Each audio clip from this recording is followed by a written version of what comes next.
it's funny. Cody, take that goddamn cast off, Cody. God damn it. Kayfabe, dog. Do you know Kayfabe, he man. had that shit on? Do you know he had that shit on like on Instagram? He took an Yeah, Instagram photo on vacation with his wife, and he's like yeah. for Father's Day, and he still had to like a cast on. Like, Kayfabe, man. oh, Cody, Kayfabe. Kayfabe, baby. That shit never dies, dog. Kayfabe doesn't die, nigga. take Cody that keeping that shit shit. off, man. Cody keeping that shit alive, dog. I respect that shit. He is keeping that shit alive, boy. Cody the funniest. Cody is funny, man. He is He so old funny, school. bro. He old school, man. He gonna keep that shit alive. Like, no, I love that shit, man. Keep that shit alive, dog. Oh yeah. Oh shit. Oh damn. We on vacation. Want to take a picture? Okay, hold on. Hold on, Run back. let me put my brace on. Run back in the room real Nigga quick. sick, bro. He outside, He's a man. He out. sicko.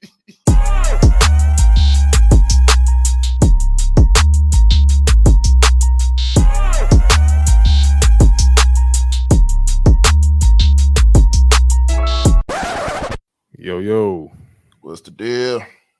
what's good? What is happening? It's you guys. It's AJ. It's Aunt P. We are the Midcarders and Catering podcast. This is episode 35. That's crazy. We got 35. Shit. 35, man. Yeah. 35 and almost close to a year. Almost. We getting Yeah. there. It's what we at the end of pretty much the end of June. End of Mm-hmm. June. Then we got all of July, then August, and then September is up. You know what I mean? Yeah, definitely. Yeah. Definitely. What's going on, man? Man. It's just been like you know how like some weeks, you know what I'm saying, when you got a 4-day week, it seemed longer than a 5-day. Of course. You know what I mean? Because we had Juneteenth this past week, so it just kind of felt like it was Wednesday for like 3 days. This shit just Yeah. dragged on like a motherfucker. Yeah, Yeah. it was dragging, but you know what I'm saying.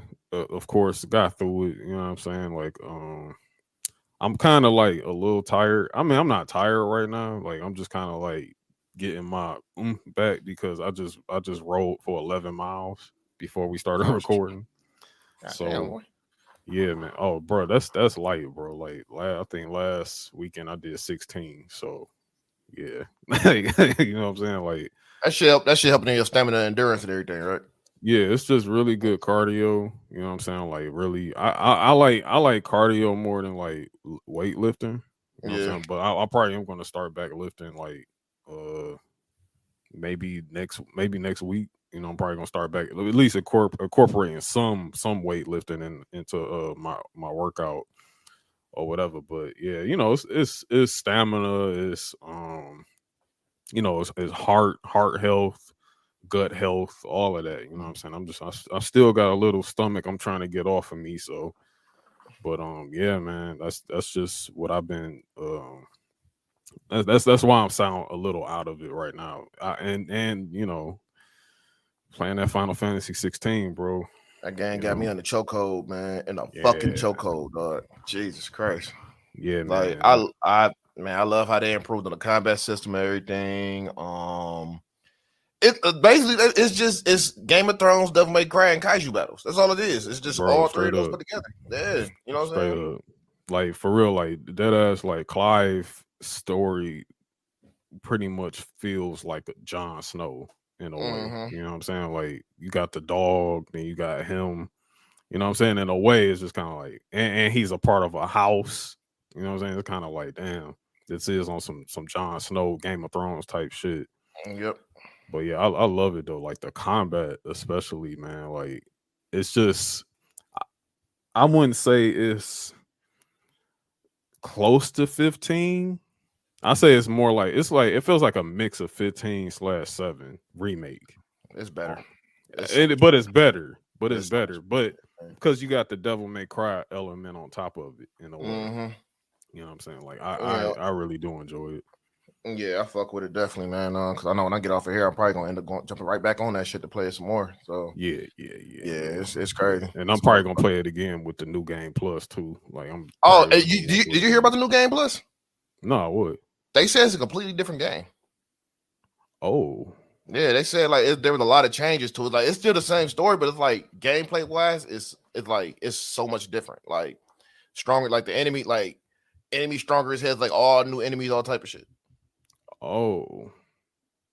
So this is okay. See, that's the things I like about like what they do with Final Fantasy, bro. Like they always try to like throw something different at you whenever you know what I'm saying, when you least expect it. You know what I'm saying? They kind of try to Mm-hmm. surprise you with things. So that'll be something to look forward to. Cause I felt like with 15, I mean, New Game Plus was, you starting from the beginning and everything like that, but it just Yeah, felt too easy because I was yeah, it just, felt too I'm easy. level No, 99 and shit, and I was just one shot in everything. You know what I mean? no, the enemies are a lot harder, and you can't even get your ultimate weapon until New Game Plus, and you have to find the ingredient. You have to find the ingredients for that So shit. that's why, you know what, and I ain't trying to spoil nothing for nobody because I was wondering, like, dog, what is his Ultimo weapon? You know what I'm saying? I was like, what do we got? You won't find out till New Game Plus. Damn, so you got to beat the game for it. You gotta beat the game Man, I for ain't it, gonna do that shit. and then you get the recipe, but you don't have the materials for it, so you got to go get the materials for that motherfucker too. So So you're you're not gonna even have to get starting. it You're not even from strong bosses and stuff like that. yeah. So you're not even getting that bitch off rip. You still got to fight through that shit just to get that. I was wondering, bro, because I was like, Mm-hmm. okay, like what is he? Okay, nah, I got you now. Because I was wondering, like, bro, like as I'm playing through it, like I'm virtually still kind of like at the beginning. You know what I'm saying? Yeah, I think you a little ways ahead of me. Um, not too far, just a little bit. yeah, and like I'm like, okay, I'm playing with the DLC weapon. Yeah. I forgot the name of that blade that they gave us. It's ugly though. It's an ugly ass blade, but I've been going crazy with it.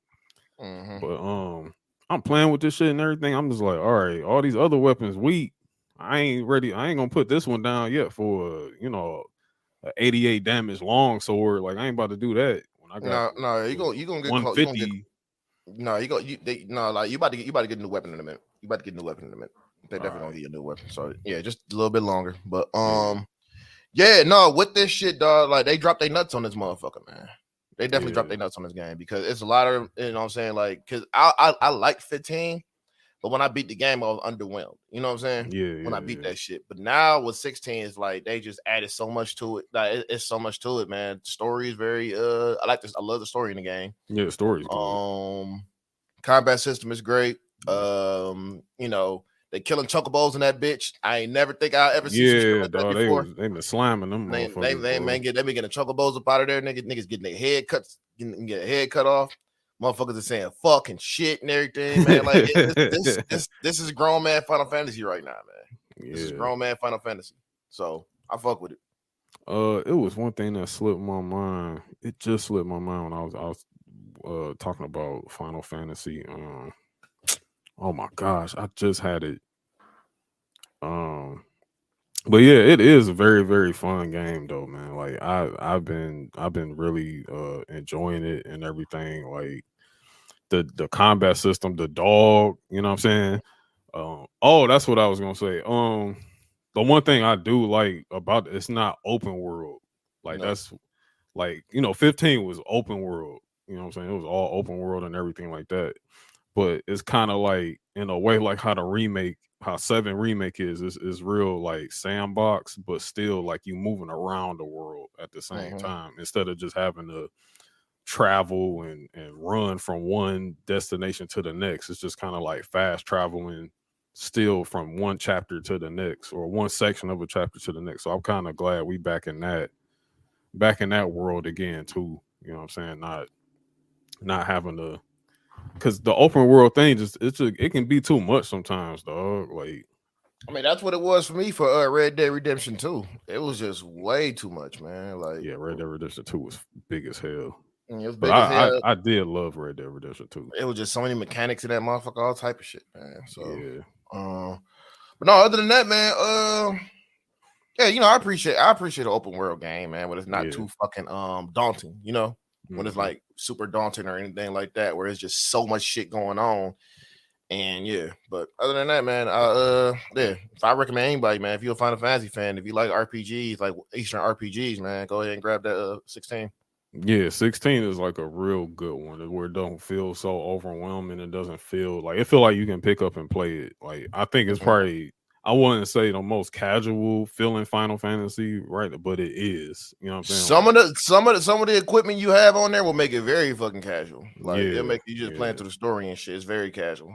But other than that, like you can play with it, but then when you get rid of the equipment, that little charm you have, you wear around your neck and everything, so you just everything will work out quick like that.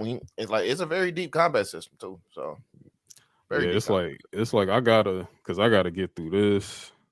I gotta continue with Street Fighter because I've been playing world before Final Fantasy World Tour. Street Fighter just been having my ass like in the chokehold like crazy. Yeah, but I didn't develop controller drift on my PS5 controller now because of Street Fighter. That's why I hate playing controller with fighting games. You know what I'm saying? But I got controller drift, so that's why I haven't really been in Battle Hub like that and playing, my ranked matches right now because like my controller drift is going up. It's not left. It's not right. It's literally going up. So my character be jumping and shit when I'm not trying to jump. You know what I'm saying? So that's why I just stick with the D-pad when I'm playing on the controller. I just stick with the D-pad, bro. See, that's why it just feels so weird nowadays playing on the D-pad, man. It does, but I'm like, man, shit. I'll stick with the D-pad, bro. I'll be straight with that, like, man. Yeah. But I'm trying to get out these games now because September we in space, nigga. We space niggas. Oh man, that game, man. The only fucking thing I'm worried about, man. It just I hope it's not buggy. I hope it's not buggy. Because Bethesda is like known for them for the bugginess. So but yeah, we on that bitch too. Starfield about to be something incredible too. So and they making promises though. They like I mean, Bethesda has come out publicly on record and said like this will be our least bug. We will have the bugs correct for launch. They was like it's not gonna be super buggy, it's not gonna be this, not gonna be that. I'm like, all right, cool, bet. You know what I'm saying? Like, I don't know if you know what Star Citizen is. I heard about that, yeah. Did that come out yet or it's I remember you was talking about that a while back too. It's basically been in beta. You know what I'm saying? Like you can get Star Citizen. Like you don't have to, you know what I'm saying? You can get I think the problem is like, well, yeah, you can pay for it and everything. The problem is that they're literally still making it as you like playing it and shit like that. So basically, to be honest with you, that's what Starfield is. Okay. Starfield is Star Citizen. Like legit, like because as you know, I don't know. Did you watch the Starfield Direct? Yeah, I watched Starfield Direct. Yep. Yeah, so as for someone like me I was sitting there watching the Starfield Direct and like I've watched like Star Citizen, like people play it on like Twitch and watched YouTube videos of it and everything, bro. Like I literally sat there was like, dog, this is like everything Star Citizen, like this is it. You know what I'm saying? Like the combat. The only thing that is missing that Starfield doesn't have is like multiplayer. That's it. Star Citizen has that, and everything like that. A lot of people call Star Citizen a fucking Ponzi scheme, to be honest, because they've been building this for like 7-8 years. I think as long as like Cyberpunk development was going on. But like but I feel like it's a little more. Starfield is probably a little more detailed. I think they legit learned like parts of like Star Citizen. They was like, okay, we can make this better, we can do that better, we can do that, whatever. I mean, I'm looking forward to it. Yeah, definitely. Because my Xbox been collecting dust like a motherfucker anyway. So all I play is my Xbox is a 2K simulator. That's that bitch just sitting there like, hey. I got some new old games you want to play. Like, nah, I'm straight. Yeah, like I play like Sonic Origins. I've been playing that on there. And I was playing 2K. I was playing Fusion Frenzy the other day, dog. So yeah, that's why I'm saying that bitch collecting dust, dog. But yeah, man. But we've been talking about games for a minute, shit like that. I mean, did about 13 minutes on games, man. But I mean, shit, it's a good time to be a gamer right now. You know, it's a Right, good time man. to get It's game on. fun, man. Like we got some heat rocks on the way, man. You know what I'm saying? We got some. Basically, before we get too deep into it, but like now we're in that cycle for the news for this current generation where they're about to start getting all these good games coming out. Yeah, Now, yeah. so, Because I mean, we've been basically like on the shelf for like the last 3 years. You know what I'm saying? I mean, Sony's put out their exclusives. You know what I'm saying? Like yeah, Sony's exclusives still been arriving on time and stuff like that. But like Microsoft, bro, they've been having to like it's like playing catch up almost. Like they still like trying to like get their stuff out there. Starfield was in development for a long time, so I'm ready, man. I'm ready to get some burn on this Xbox. Even though I think I'm gonna end up getting Starfield twice. Because, yeah, well, probably for the PC. yeah, 'cause I'm probably gonna get it on PC. I'm gonna buy it on PC and I'm gonna play Game Pass on my Xbox. Yeah, because I say get it for the PC so you can mod that bitch out too. Because you can you be able to mod the fuck out of that one. Because Bethesda, like they are encouraging modders. So Yeah, just like how they do with Fallout.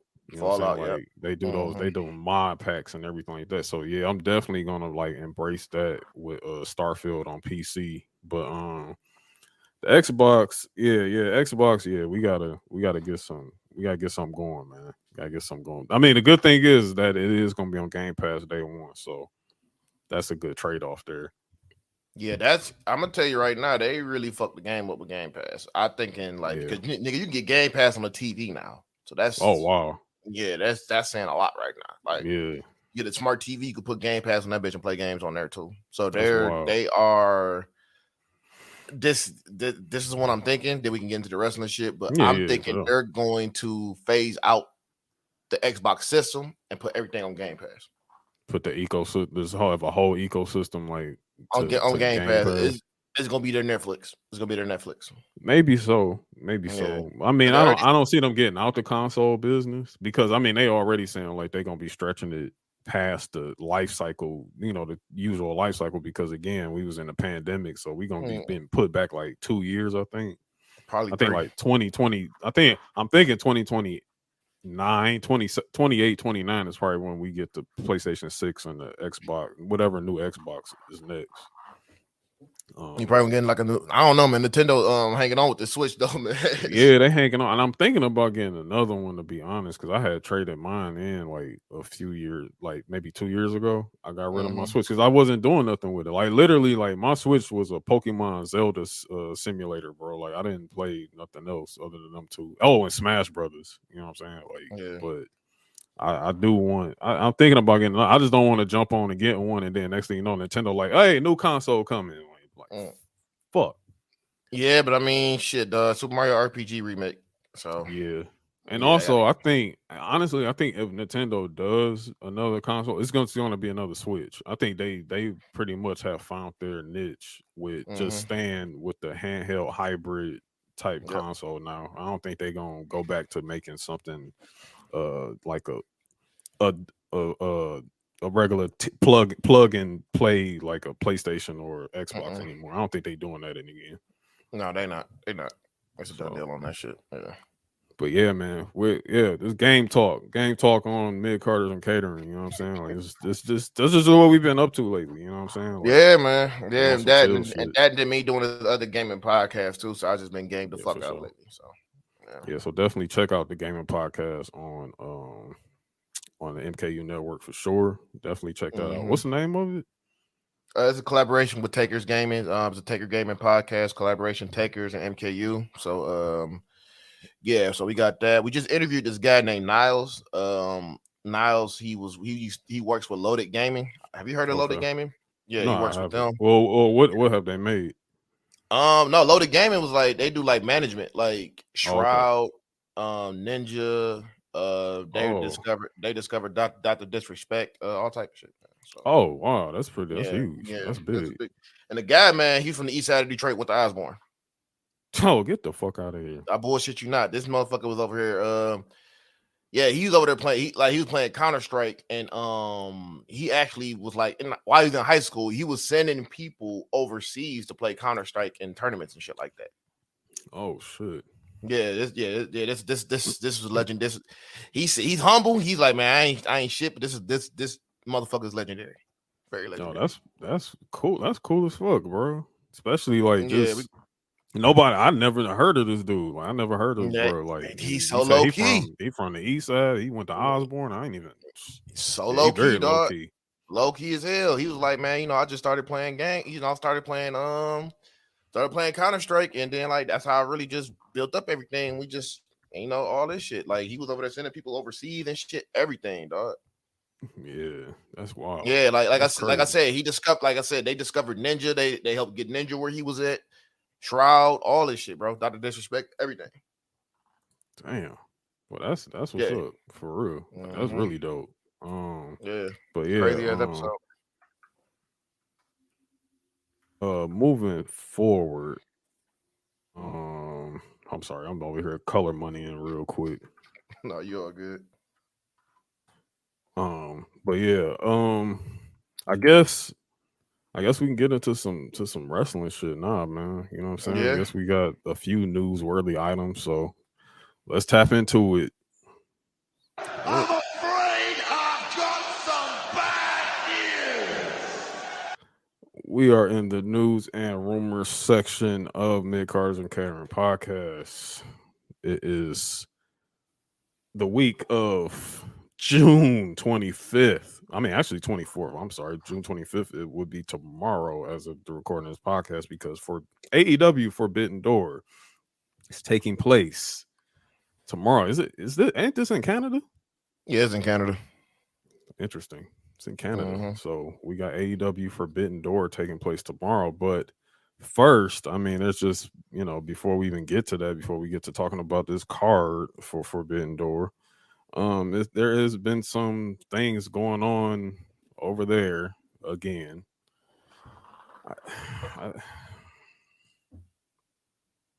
Go ahead, man. Go ahead. I know you go. Go ahead. Go ahead. I mean, I've asked this question before. I've asked it time and time again. I mean, you can, if you will see this visual, you know what I'm saying? I'm sorry. As a matter of fact, I'm sorry. I'm gonna be putting up some more visuals on YouTube for everybody to see our episodes. I'm so tired of Phillip Brooks. I'm just tired of him. I'm tired of Dave Meltzer trying to act like this man is the boogeyman. I'm tired of Fightful and their paywall grasping for straws. Like, we have insider stuff on frustrations behind AEW backstage with him and all this. I'm just sick of the bullshit, man. I'm tired. Like, this is so stupid, and just like what are we doing, man? See, here are two of the biggest things that these dirt sheets are running with right now. Okay. People being unhappy backstage about CM Punk or Vince McMahon the creative. It's those two things that they've been running with. Bro. It's been those two things, man. Every week they always talking about this shit, man. And we're gonna talk about the other thing. We're gonna talk about that, but we are gonna talk about that because I do want to, like, it's but just from it's uncomfortable it's very uncomfortable backstage. People are like not happy with his presence, him showing up, him saying like, I'm only working Saturday, I only work Saturdays, I'm not supposed to be here. He showed up on Dynamite this past week to help out. What was it? To help out the Hardys? No, well, no, he ain't come out there to help out the Hardys. Hardys got their ass whooped. Well, they got their. He came out there to help hit Ricky Starks and FTR. Well, that's what it was. Ricky Starks and FTR, and then we get a booking for the Collision. You gonna another tag. See, I'm telling you, they putting Punk in these tag team matches, like this tag stuff, because he's not ready and he needs to be carried. No, he's not ready. It's been a while, what I'm saying? Got to get back in the condition and all that shit too. So yeah, they doing the same thing with him, what they do with Keith Lee, except they give CM Punk a pass because he Punk, and it's just they whatever. Where's Collision take? Is Collision in Canada too? Yeah, it's in Canada. Yeah, I'm really ready to see what that reaction is going to be when he comes out there, because that's. I'm tuning in tonight. I'm tuning in tonight because I need to hear this shit. Yeah, I gotta hear that. I'm sorry, because I want to hear that. because Canada is Kenny Omega land anyway, dog. You know, that's Kenny Omega territory over there, man. So it might be a different story for that man. Oh, and Dax Hardwood, you're a dick eater. I'm so sick of this fat fuck. What did he do? Dog, he's just a dick eater, man. Like, it was just he trying to like gas up the whole backstage thing too. Like, you know, people got problems, and you know, when we up in their face, when we up around them, they don't want to say nothing. But then, you know what I'm saying, they want to do all like he's trying to egg on that punk Bucks shit backstage. I mean, I really don't know. I what's the end game here? Because I mean, the Bucks ain't really saying much other than that goofy shit they did when. I mean, of course, they always speak through their Twitter bio for some real reason, like or Meltzer, exactly, or they speak through Meltzer. But they, you know, last week, Punk was talking about the counterfeit Bucks thing, and then they put in the bio. We should have. We were gonna print counterfeit Bucks back in 2018 on T-shirts and everything like that, some type shit like that or whatever. But like the end game here, like Tony, are you trying to chase them away? I think he is. I honestly think he is, because I think his vision is the CM Punk vision of wrestling. I think that's what it is, and I think he is trying to chase them away, because he probably looking at it like, I can make more money with CM Punk than I can make with the Young Bucks. But okay, and I get what you're saying there. I get that. You know that like the ratings for the debut of Collision last week was it's been the same as what Dynamite has been since CM Punk was gone. So all right, I didn't get the rating. The rating was they only did 8. They did 800. They did 8. I think they did 875. That's basically what Dynamite has been pulling in for a Saturday. That's not bad. It's not bad for a Saturday, but again, this is supposed to be your money machine, right? Here's the issue was of why it is like that. He overexposed the fuck out of CM Punk when he came back. Yeah, this man. Yeah, every weekend we would hear from CM Punk. You see CM Punk out there talking about absolutely fucking nothing. You know what I'm saying? Like, you overexposed that man. Had this man on commentary, had him wrestle a match. This man's damn near doing backstage interviews too. So it was just like, yeah, like they overexposed him. Yeah, you know, the allure is gone. Yeah. The allure is gone. He's off for 9 months, but you know, they came back and like the same shit. He cut that promo, you know, everybody like, cool, another CM Punk promo. You need to make another he needs to make another star, dog. They have to make another star. Like, I don't know what he doesn't see about that shit. Like, you have to make another star. You're doing the same mistakes that TNA was doing the same mistakes WCW is doing. This is what Eric Bischoff been saying. You're doing the same fucking mistakes. Yeah, and I mean, you would think that you would kind of learn from these mistakes. And then when I say make new stars, we're not talking. Well, when you just said make new stars, because I share the same sentiment, of course. But when they say making new stars, we're not talking about MJF. Not this whole. Oh, I'm gonna call you a pillar, so you're a new star. That doesn't work. Or Jungle Boy, like that whole and we'll again. And that was some other thing that Tony was capping about this week. You know what I'm saying? Because, you know, we got Forbidden Door on the way, and we know Sonata is facing Jungle Boy. Sonata is the IWGP heavyweight champion. The top of the top. The top of the top. And you give him Jungle Boy. You give him Jungle Boy. Even Sonata is just kind of like, dog, what the fuck? You know what I'm saying? Like, you would think that it would be a champion versus champion type situation here, because this is a collaboration. This, you know what I'm saying, this is a partnership, and that's usually how partnerships go when it comes. You want your top guy versus your top guy. Like, that's how it should be booked. It's like, you have a bunch of other names you could have gave him on there. That's what I'm saying. Even if it wasn't Jungle Boy, it could have been like it could have been anybody else, bro. Like, no one. What about Malachi? Like, you could have got Malachi Black. Like, is right you there. You could get Malachi. You know, Andrade's back. Could have gave him Andrade. You know what I'm saying? Samoa Joe. You got this man on your roster. You could have gave him Samoa Joe. You could have gave him Claudio. You could have gave him like at Claudio. Least. I mean, like, so at least an ROH champion. You know what I'm saying? Like, But you give him Jungle Boy because again, you doing that same shit that people used to say Vince always did, was like trying to force feed somebody you thought was the future and that type shit. Like no one thinks Jungle Boy is the future of anything. He's the future of the mid card, but the top guy, like no one gives a fuck about Jungle Boy, bro. No one. I don't like him facing Sonata, dog. Seriously, that's a slap in the face for like consumers, bro, for fans. If I'm Like, ghetto, if I'm ghetto, I'd like, nah, we gonna have to work some shit. Like, you're not paying us enough for this bullshit. You know what I'm saying? Daniel Bryan Okada, cool, that's great. right. You know what I I'm mean, it's a saying? dream match. And like neither one of them are champions right now. Yep. And like what So- me and you said before, if Danielson did the G1, that's the dream match you won after G1. So you giving us that. You know what I'm saying? Exactly. Like you putting MJF versus Tanahashi, and we like, okay, whatever. But like, why is he not just facing Sonata and then Tanahashi could go against an actual pillar? You know what's crazy? I think they were trying to give Tanahashi Jungle Boy, and Tanahashi's like, nah. Probably so. And then it's just like, again, that's when you run it back to the drawing board. Be like, okay, so who hasn't we like last year y'all had Tanahashi and Moxley. Okay, so this time around we could do Tanahashi and not Jay. Honestly, I wouldn't put Jay White against anybody in New Japan because he was just He fought fucking all of them. there. He fought He fought all of everybody.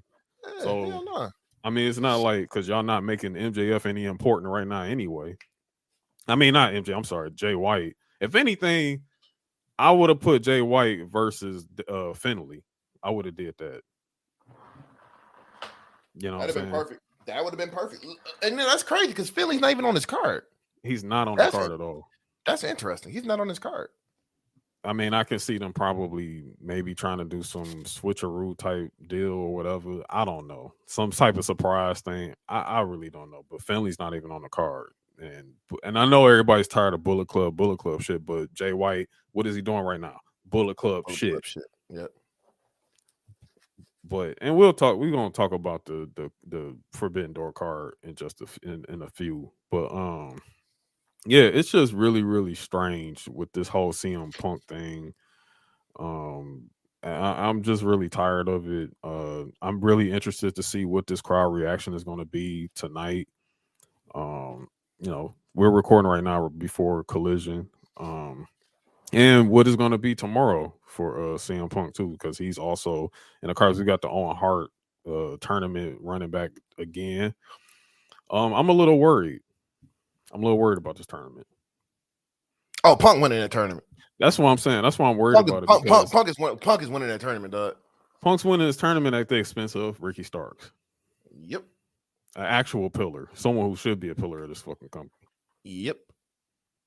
Because, you know, Ricky Starks is on one side, Punk is on the other. And I'm like, and if we ending up with Ricky Starks versus Punk at the end, and y'all got Ricky Starks laying on his back, it's just, again, like, I just don't, again, it's looking very TNA-ish.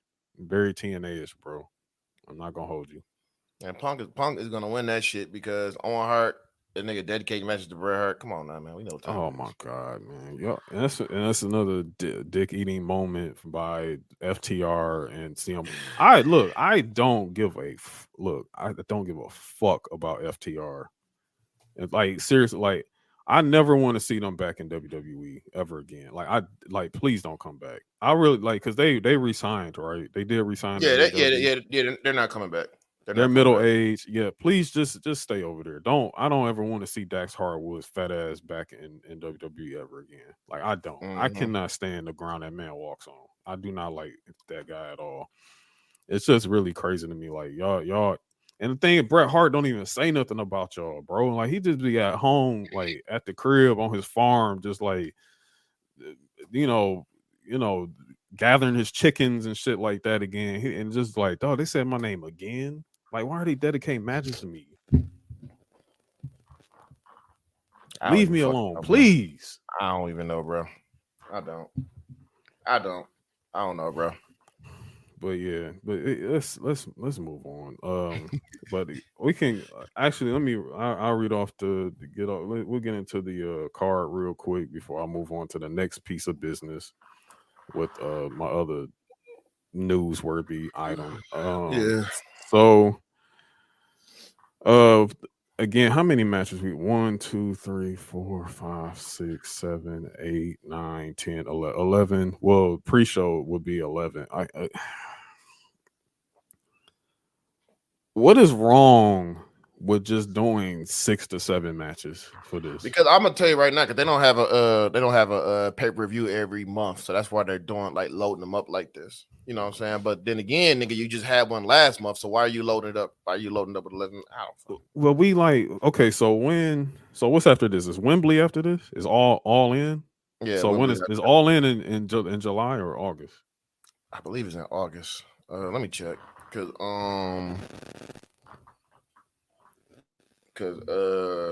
hold on, man. Let me see. I can check right now. All in 23. August 27th. August 27th. Yeah. So they got a minute. Mm-hmm. That's the end of the month. Because All Out is 2 weeks after that? Yep.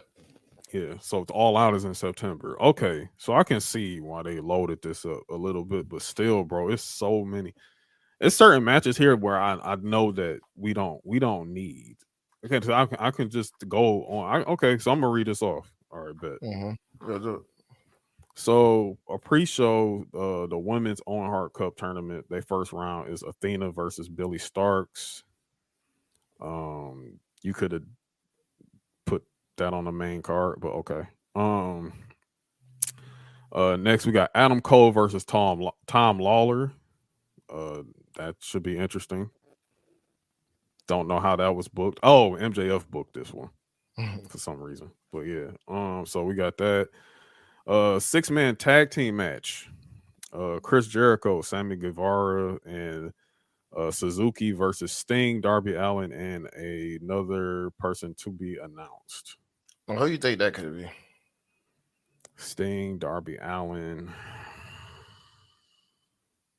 Let's see, Suzuki. Ishii's already on the card, so it's not Ishii.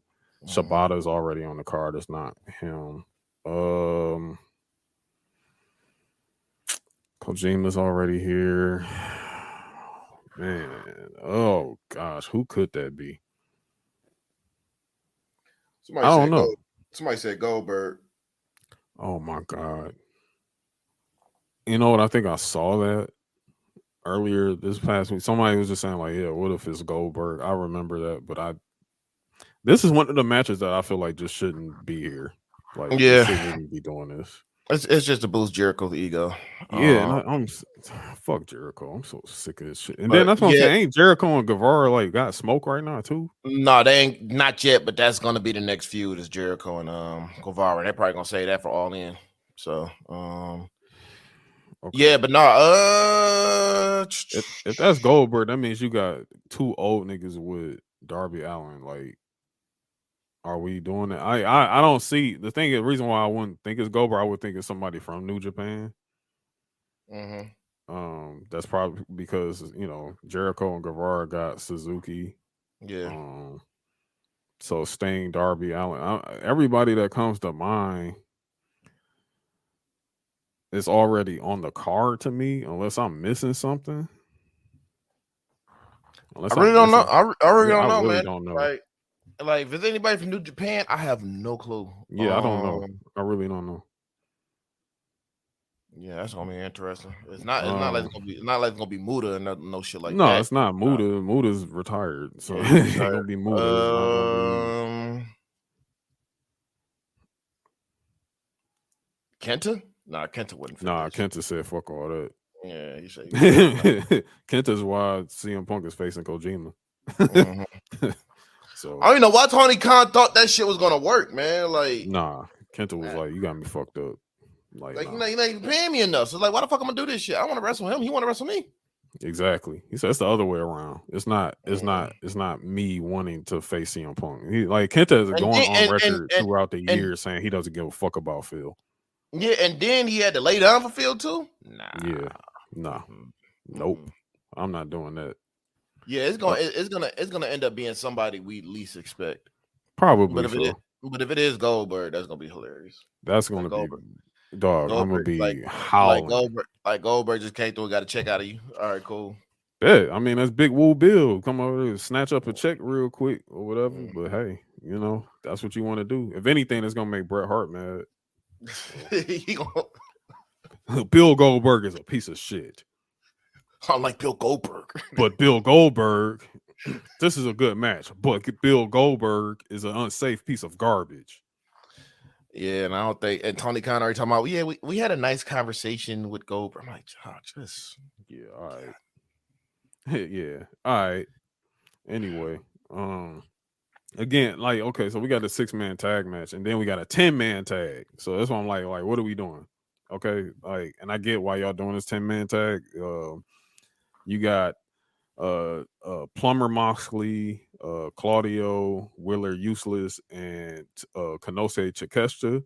What our AEW correspondent Marcel likes to call Don Callis Japanese nigga. Shota versus Hangman Adam Page, the Bucks, Eddie Kingston, and Ishii. Is this supposed to be? I'm not. This is not another Anarchy in the Arena. I'm guessing. no. It's just 10-man tag. Just a 10-man tag, man. So you got a 6-man tag, and you got a 10-man tag. Like y'all just like really trying to force it here. But okay. Yeah. Now this match is probably going to be pretty fun right here. So the International Championship 4-way, Orange Cassidy versus Zack Sabre Jr. and that TV box, that TV dinner box looking title, versus Daniel Garcia. Yeah, Daniel Garcia and Shibata. That's going to be a fun match. But Yeah. I got Orange Cassidy winning that one. Still, They best worker in the AEW right now. They best fucking worker. I don't see them giving this to Daniel Garcia right now. Nobody from New Japan is going to win this belt. So, like, nobody's staying over here. The AEW Women's World Championship, Toni Storm versus Willow Nightingale. She was the New Japan Strong Champion. Yeah, okay. Shout out to Willow Nightingale. That could be a good one.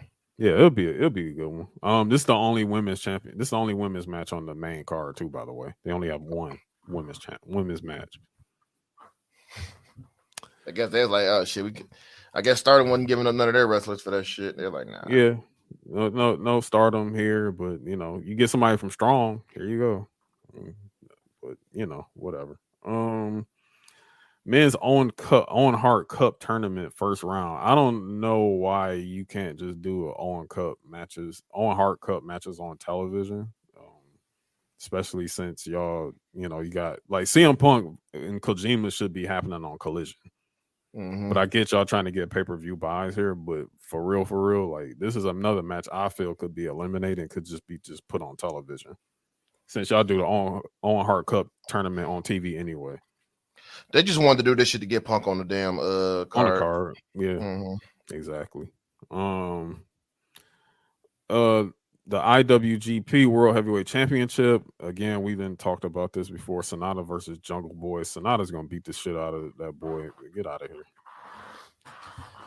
Roos whooped his ass. Sonata about to really whoop his ass. Yeah, they about to look. They would have Jack Perry looking crazy out there again. If anything, I would have did Sonata versus Roosh, but or Sonata versus Andrade. You know, Andrade. Yeah, that'd have been a good one. Hey, it is what it is. AEW World Championship. So for the second year in a row, actually, didn't Tanahashi, like, because Moxley was a champion when he faced Tanahashi last year? They faced each other for the title. Yeah, like, so it was open. Oh, was it the interim at the time? Yeah, it was the interim. Yep. Okay. Yeah. Mm-hmm. So okay. Well, second Tanahashi going for it again, except this time, you know, against MJF. I hope Tanahashi like makes him look really bad out there. I really do. Like Tanahashi's gonna have to carry this shit, but MJF's probably gonna win that. The biggest match everybody wants to see: Danielson versus Okada, of course, dream match. Yeah, definitely gonna be there for that one. And a rematch for the IWGP United States Heavyweight Championship: Kenny Omega versus Will Ospreay. I actually got Ospreay winning this one. Yeah, because they gonna do part 3 at Wembley. Yeah, they get to They might- part 3 at Wembley, or they just trying to get their damn belt back because Kenny ain't even been defending the damn thing. Yeah, they probably trying to get their belt back for one, but then two, I can see them doing that at Wembley if Yeah, shit, running it Tony back Khan, for 3. Tony Khan pay the money. Yeah, pay that, pay up, pay up. Um, before I talk about Vince, something interesting did come up this past week. A nice What's up? timeline, conversation about the TBS championship and how it's been defended as of late. Yeah. Yeah. They ain't beating those allegations, baby. They're not. They're not beating them. They are not beating those allegations. They're not beating them right now, bro. I'm gonna keep it real with you, man. Floor is yours. So, and I've had, and y'all know, going back to like our earlier episodes and whatnot, I've had many discussions about Jade not working on Wednesdays. As she was the champion, not working on Wednesdays and not being given quality competitors, quality people to go against while she was the TBS champion. She had it for 61 matches. I think she won 60 and 1, if I'm not mistaken, or 61 and 1. I know I'm close, but she lost it to Chris Stat. She dropped the belt to Chris Statlander. Yep. And it's like almost immediately Chris Statlander was put on Wednesdays, not on Rampage, not on the show that nobody doesn't watch. She's getting put on the main show. Not only on the main show, she's putting in the upper card of the main show. She's not giving. Oh, she's not just giving a promo section, a promo segment on the episode. Just saying, "Hey, cut the shit," and then that's lasting She less than she 2 not even minutes cutting and promos. walking Period. away. She's not even cutting promos. Period, nigga. She's just all wrestling. She just all wrestling, all wrestling, all wrestling. That belt she's had since Jade has dropped it. Chris Statlander has been on Dynamite every single week, defending that title, given time to defend that title on TBS. And the whole time Jade has had that damn belt, she barely gotten more than 5 minutes on Dynamite to defend her title. So it's just funny to me, man. It's just really, really funny to me how this stuff gets pointed out, right? And I'm gonna say like the person that posed the question on the timeline, who brought it, Mills of the A Show, posed the same question. Was he's just been questioning it, like, so what are we doing here? Like, what's the reason why Statlander is getting so much quality now and Jay got so much less? The bullshit was flowing in there. It was Boy, flowing the like bullshit and the gaslighting that flowed from that fan base talking about, oh, it's because Jade isn't that good. Wow. Now we all have like legit have said like before that Jade needs work. None of us has ever said Jade is like not good. We all see star power when we see Jade Cargill. And also Tony Khan sees star power with Jade Cargill. And I'm gonna tell you why. Because every time it's some public relations type shit, who's always front and center for public relations type shit that AEW has to do. Right there with that TBS title on her arm is Jade Cargill. Not Britt Baker, not Chris Statlander, not Tony Storm, not Thunder Rosa when she was out there, not even Jamie Hayter. It was always Jade Cargill. So take it from a person that doesn't view AEW a whole lot, right? Put it in this perspective. I'm somebody sitting there watching fucking NASCAR one weekend, right? And then they have AEW stars on there featured and everything like that. And I'm like, wow, look at this woman. She looks good. She looks great. She looks very athletic. She might be good. She might be a star, right? And I think I'm gonna watch something. I'm gonna watch it this Wednesday. I'm gonna see what's going on. I tune into the show and I don't see her at all. And then the other flip side, you give her a match, one Wednesday out of every 3 months, right? You give her a damn match, right? And you put her against people that are not making her any better. People that she can't work with, that she can't develop a certain chemistry with, that aren't good to begin with themselves. Like you know what? Let's look at something right here. Let's look at like the people that she's beaten the most out of this whole streak, right? So Red Velvet, she's beaten 3 times. Sky Blue, she also beat 3 times. These are basically squashes. Mm-hmm. You can't get better doing a squash match, bro. You're not going to do better. You're not doing any work there. Now, let's go through the people she beat twice. And half of these is just going to be like, huh? So Taya Valkyrie, of course, we know is Taya Valkyrie's good. But again, she beat her twice. And that was towards the end. It was too late. Before that, she going against Starbucks baristas. Marina Shafir, like, come on. Like, how do you get better with Marina Shafir, who's not good at all to begin with? Anna Jay, like, come on, Kiera Hogan, like, what are we doing? Like, what are we doing? Like, Nyla Rose, yeah, Nyla Rose is good, but Nyla Rose is barely on TV just as much as Jade is. Mm-hmm. Thunder Rosa's been gone. Like, Thunder Rosa just now coming back. She beat Thunder Rosa twice, and that was early on.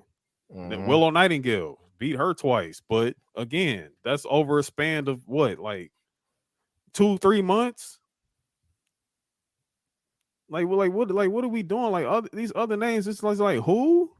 Like Diamante, are you serious? Who's gonna get better against Diamante? Bill Gia Scott? Like what are we doing? Tay Conti, bro.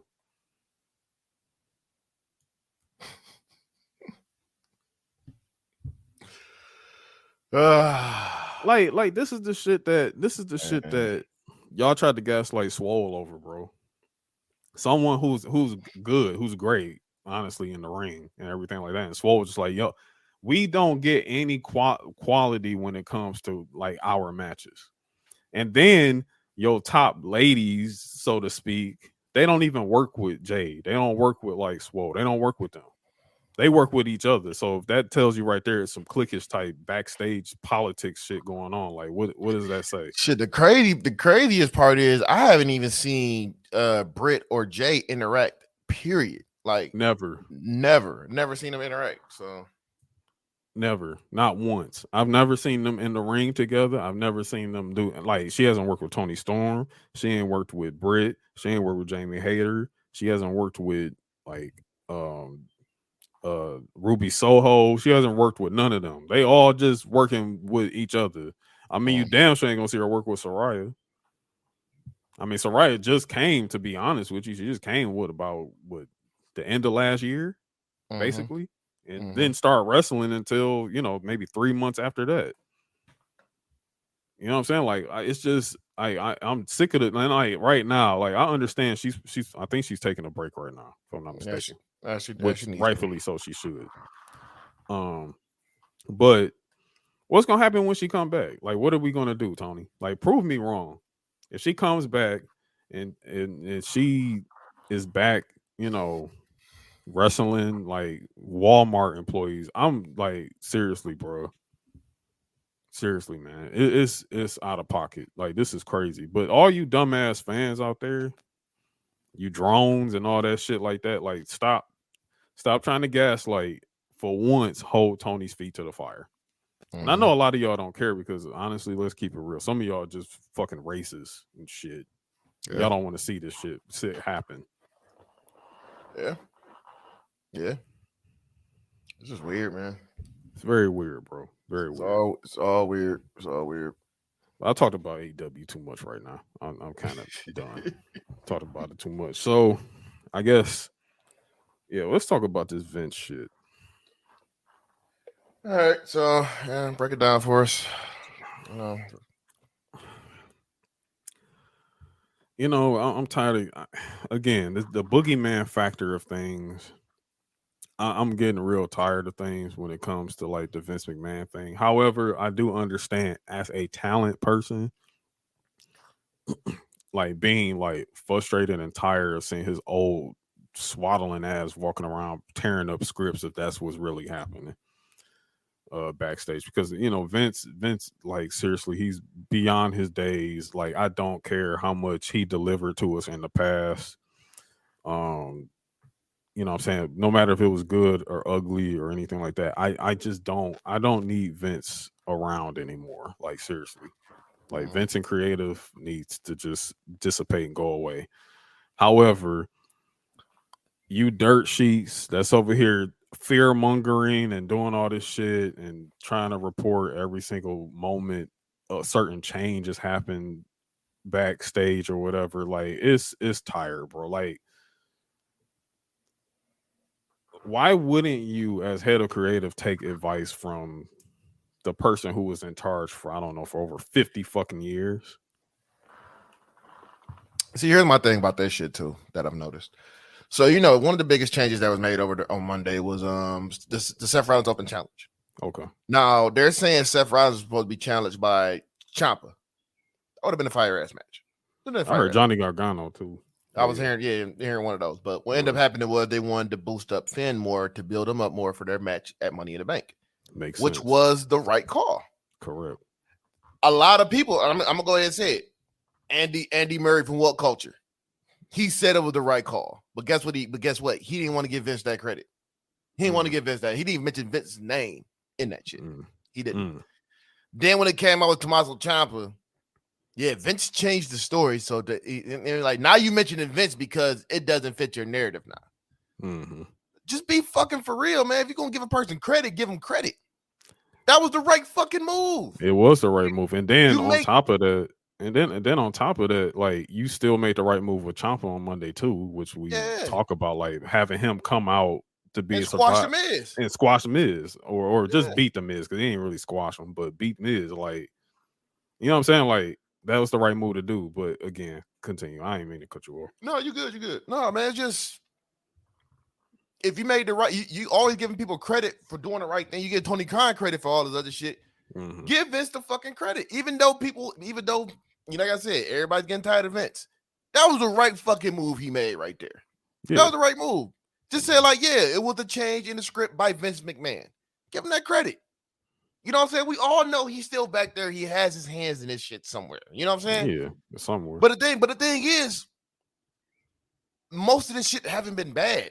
It wasn't bad when he was running this shit. Y'all, I mean, like, it was a couple things that they was doing. Like, I still didn't understand the whole LA Knight turning Max Dupree because of his age and all that. That was bullshit. Yeah, that was crazy. That was bullshit. That was bullshit. That was bullshit. Yeah. And I'm glad Triple H came through and fixed that shit quick, because you can see this motherfucker right now, nigga. He's right at the top. But yeah, it's just, man, like until he fully fucking retires, until that shit happens, this is what we're gonna deal with. You know what I'm saying? But Triple H has the power. He can make his decisions as he wants to. If Vince sees something like, hey, I think this will make more sense, he will change it. It'll make more sense, which he did this weekend. What did on Monday with that shit? It made more fucking sense, because now we thinking like, hey, Finn maybe have a chance to win this shit. Because when it first got challenged, Finn was over there getting cooked. And he's like, man, Finn ain't gonna win this shit. Now like, maybe he might win this shit. Or they make it interesting, make it a lot more interesting. Then like, here's the thing, like this is the thing, like the boogeyman thing about this whole thing. Like y'all take it to the level of like, y'all think y'all in y'all minds, y'all trying to imprint this idea that Vince is literally kicking the door in Gorilla, running in there and ripping up the script in front of Triple H's face and like balling up and saying, you don't know what the fuck you're doing, and like and just changing everything there. It's not that dramatic, bro. Like seriously, it's literally like Hunter taking advice from Vince and just basically like, yo, Pop, like what you think? Like, you think this is a good move or whatever? Like, and when it comes down to the Seth Open Challenge thing, it makes so much sense because of these reasons. Like, why would Seth have a match, an Open Challenge match, to overshadow the fact that he's going against Braun Breaker the next night? like literally save him for the next night on NXT, which was huge. That's the bigger moment that in this whole entire week was the simple fact he's about to defend the World Heavyweight Championship on NXT versus Braun Breaker. Like, come on, bro. And that shit made Braun look so fucking strong.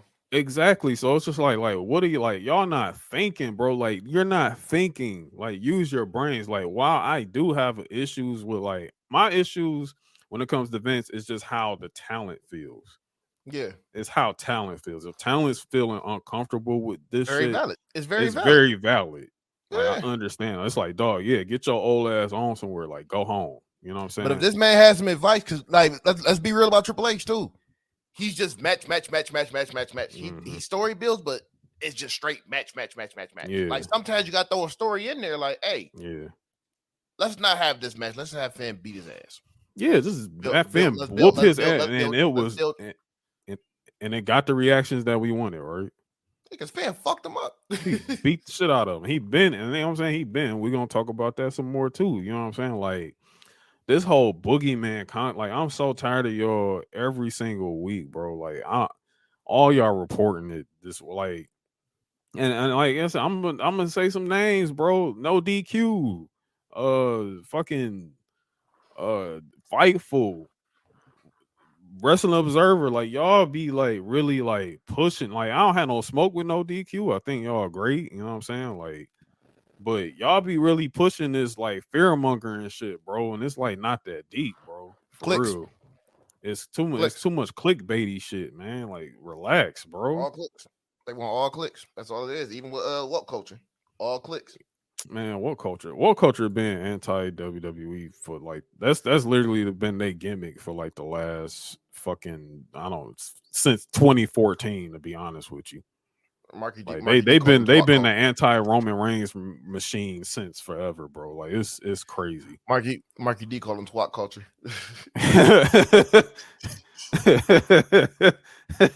That's my first time hearing that. That's funny. Yeah, he don't fuck with him. Yeah, I don't blame him. Yeah. But yeah, man, like that whole thing, the Vince thing, like y'all gotta like let that shit go, bro. Let it go, man. Like, it's ridiculous. It's tired. Like, I'm tired of seeing that shit personally. You want to know when I see some Vince shit? When Hit Row gets let go. That's when I want to see some event shit. Oh my god, man. Let's not talk about them. I'm really not about to waste my time. I'm not. And that's it. That's it on that. So newsword, you got anything or anything on the mind? Yeah, I can't talk about it though. I told you in the group chat, but we can't talk about it though. Wembley. Oh yeah. Oh yeah. Some people gonna be happy about that, some people not, but we'll see. Yeah, I feel like we've seen it before, but hey, you know, whatever. Wembley's gonna be interesting, and I don't mean. I'm very curious on how they're gonna book this shit. I'm very curious right now. Yeah, very curious. Like, I don't know how y'all gonna do this shit, but hey. they got enough time, so they got to figure that shit out. They got a lot of time, so they definitely got. Y'all got time. Y'all got time to August, the end of August. So yeah, it should be no excuses on this build. It should be none, zero, barring injury. It's gonna be a 20-minute. It's gonna be a 20-card pay-per-view too. Promise you that one. Yeah, I'm gonna be not watching that either. I'm not sitting there through 20 matches, bro. Half of I do half. I'll do about 9 to 10, but 20, nah. I don't know how you gonna keep me on that. That's crazy. So I think that's it. Newsworthy things right now. If I'm missing anything, I am sorry. But hey, you know, it is what it is. But yeah, let's get into this week in wrestling. This week in wrestling. I am the BEST New Day! Because the Street Profits are up and we want the smoke. Wrestling has more than one royal family. Acknowledge me! Round one. Dom DeMarco. Perfect. All right. So We start on Monday. We start on Raw. Actually, you know what? Let me just run through the Collision. What happened on Collision, real quick. Go ahead. Yeah. Just run through some results here. Luchasaurus defeats Wardlow for the TNT title. I mean, it's more like Christian is more so the TNT champion right now because he tossed the belt up in the air before Luchasaurus could even touch the damn thing. Wardlow, you should be concerned. Should be concerned. If Wardlow's gonna be wrestling on Rampage soon, then yeah, it's over. It's done. Wardlow experiment is over. Like they've killed. I have not seen someone get killed quite like Wardlow has. I've not seen it. He's actually fucking good too. That's the crazy part about it. That's what's crazy. Wardlow needs a PC shirt. That's the problem. He's a more polished. I wouldn't even call him more polished. He's a young. I don't know, man. It reminds me of Brain Cage. You know what I'm saying? Yeah. He's like, but he's better. He's a taller. Like he's like what Brian. You would want Brian Cage to be like a taller, like better looking, like just a good, like a fit guy. You know what I'm saying? That can do athletic shit. However, I do feel like he shouldn't do that shit all the time. No. Like him doing Whisper in the Wind and shit like on a regular Wednesday night. Like, what are you doing? He's like, a Jeff Hardy mark. He's a Jeff Hardy mark. That's all. And which is fine. You know what I'm saying? But like, bro, say that shit for like pay-per-views, bro. Like, I agree. Like, stop doing that shit. I agree. But yeah, he need a PC shirt. Let's get him a PC shirt. It's time to let's save Wardlow. But the Save Wardlow campaign starts right now. It starts here. Yeah. Andrade defeated Buddy Matthews with a figure eight. That was a good match. You know, shout out to his wife. Shout out to his wife for doing that. You know, and did that for his wife and everything. Yeah. Buddy hit him with the riptide too. Actually, no, he hit him with the riptide. No, he did the that 4-leaf lift up. Her 4-leaf. I forgot the name of it. Yeah, he did. The name of her that submission. Yeah, he did that, and then you know, shit, it was a good match. Andrade is still fucking good. Still really good. Still can't. Still. I mean, yeah, that's yeah, but you know, he got jumped by House of Black, so we're looking at House of Black versus I can't pronounce that damn name. Los Angeles, whatever the fuck it is. So it's gonna be probably Preston Vance, Roosh, and Andrade versus House of Black for the trios title. That's probably coming up really soon. Could be interesting. Also, shout out to them calling Buddy Matthews Buddy Murphy during his entrance. A little bit of foreshadowing there. Mm-hmm. Oh my god, that man can't wait to get back to WWE. Both of them. Both of them can't wait. They just like, but no, I'm just saying, you know why Buddy can't wait. Oh yeah, you know why Buddy can't wait because he tired of his old lady not, you know, she getting too much dom. Yeah. Hey, look, it ain't Dom's fault he got more sauce than you, bro. I mean, it ain't his fault. Yeah. But next match. Next match, Miro defeated Tony Nese. I mean, come on, man. That was a squash. Camel clutch. Moving on, but Miro's back. It's like a bunch. When you look at Collision, it's a bunch of people that just want to leave. Next match, Sky Blue and Willow Nightingale defeated Ruby Soho and Tony Storm. This was actually that was a fun match. That was cool. Pretty cool. That was cool. So shout out to Sky Blue. You know, she's from Chicago. So yeah, she got a nice hometown pop. Yeah, nice hometown pop and everything. Willow, you know, they did their thing, man. Like shout out to those ladies.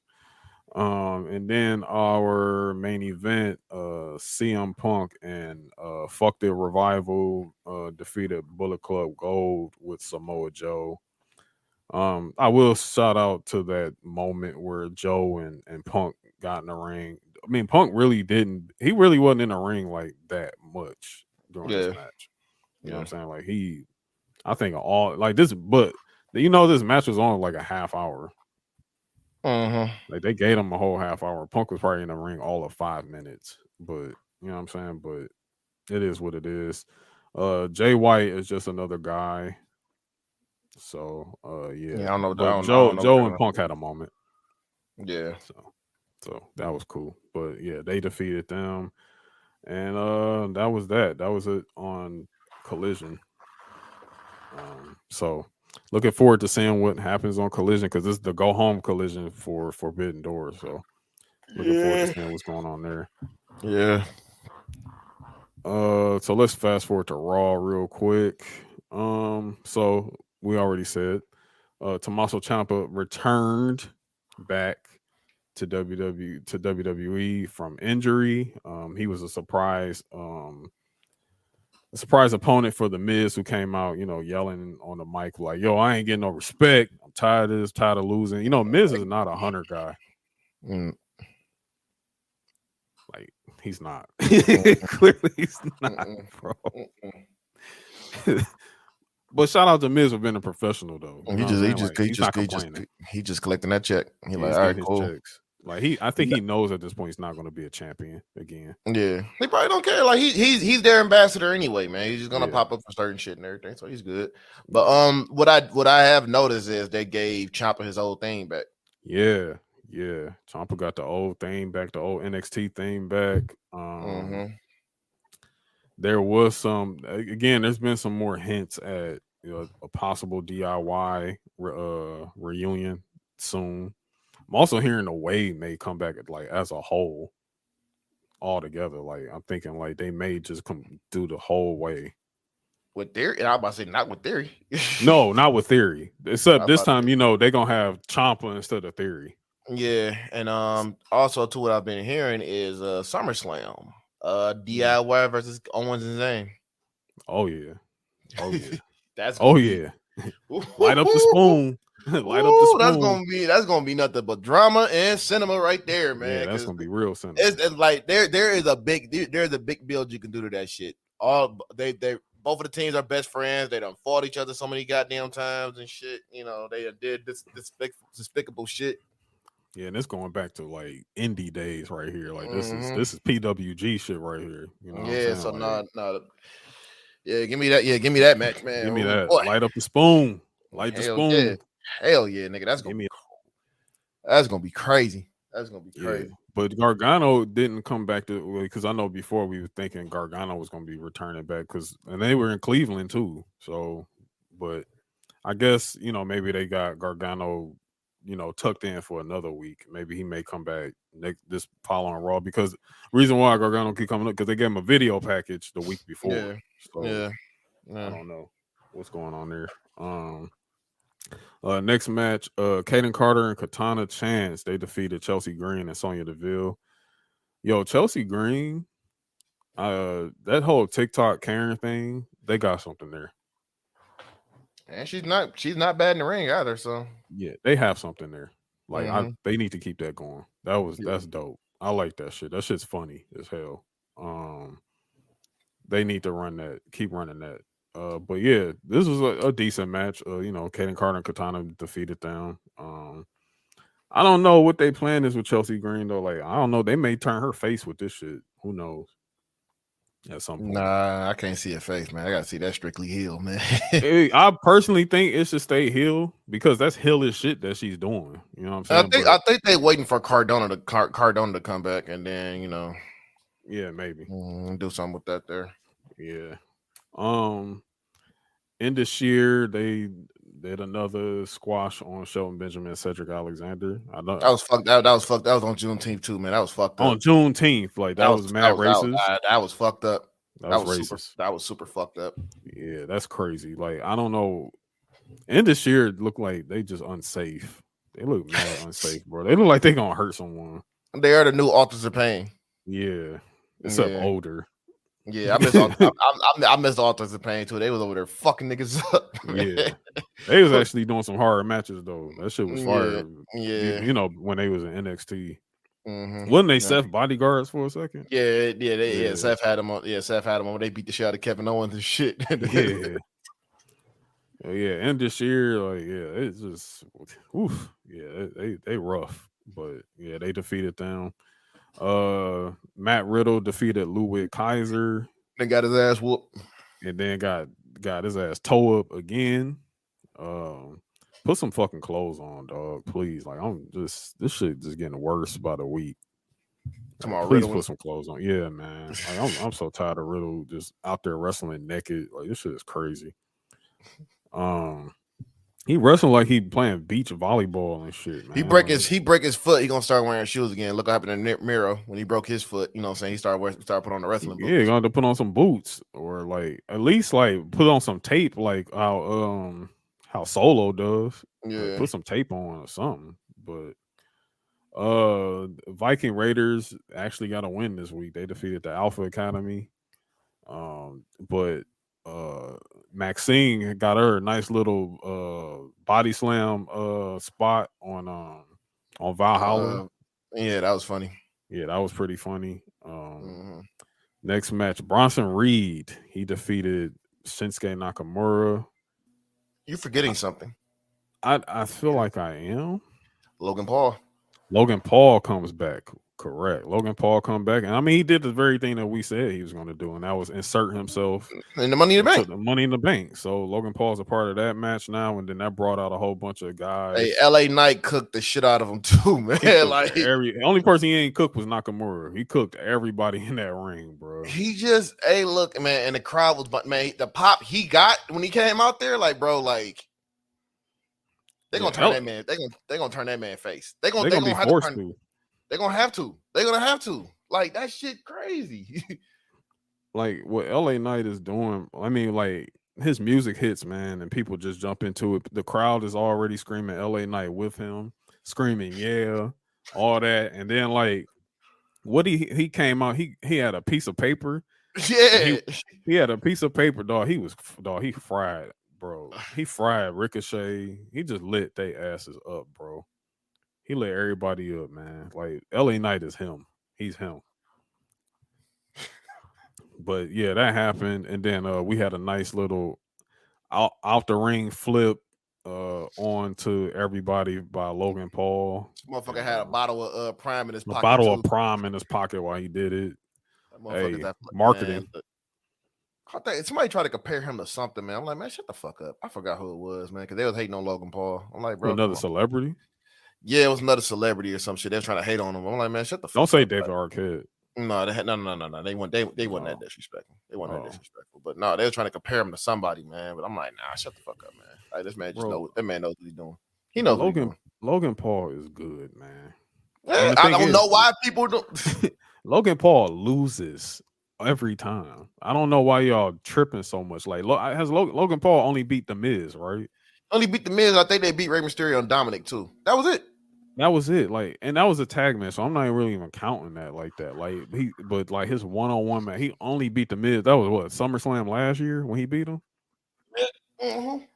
And every single big match he's won, like he's lost, and he lost to Seth, he lost to Roman. Like, what more do y'all want? But and he showed delivered in the matches. He showed in the matches, and he's gonna show his ass in this damn Money in the Bank match too. It's gonna be fun as hell. That shit's gonna be crazy. Him and Ricochet gonna have a ridiculous ass spot. That's for damn. Oh sure. yeah, I'm thinking. No, go ahead. I'm thinking they're gonna add Bronson Reed to that bitch. To be honest, I feel like they probably are at this point because like, he washing niggas, man. He don't watch Ricochet. Like y'all got him. Like, why do y'all have him facing everybody that's in the Money in the Bank match and then not actually be in it? Because he beat Nakamura. He beat Ricochet, and he beat Ricochet. So it's just kind of, and then Ricochet is kind of like trying to, like, Ricochet somehow, some way, he getting smoked with Nakamura and with Bronson Reed at the same time. So I'm kind of liking what they're doing with Ricochet right now. You know what I'm saying? Mm-hmm. Ricochet also pointed out, like, he even shaded Logan Paul. He said, hey, man, like, you wouldn't even be here because we had the biggest spot of the year last year at Royal Rumble. So you wouldn't even be in the spot right now if it wasn't for me. That shit like it hurt too when they did that spot. That shit was a like spot. It hurt. Bro, that match gonna be so fire, bro. But oh man, Bronson Reed, the tsunami is over like Rover, bro. Seriously, bro. Like y'all gotta put Bronson Reed in this match. Otherwise, like, what are y'all doing? It just still don't feel right that Wade Barrett's not calling that move, man. it don't feel right. It don't feel right to me, man. But you know, you gotta roll. It's just wild though, like how basic this move is and just how over it is, man. It's because you got this big fat motherfucker jumping off that bitch and like nigga, Like he don't even hold it. He just walk up the rope and just fall down. That's all he does. Like he just run up that bitch and just falls. Like motherfuckers be, man, look, like you have to take that move too. Yeah, that's ridiculous. Whew. Nigga, that's if he did that through a ladder, man, he going through the ring, bro. Nah, he ain't. Nah, there's no damn way he going.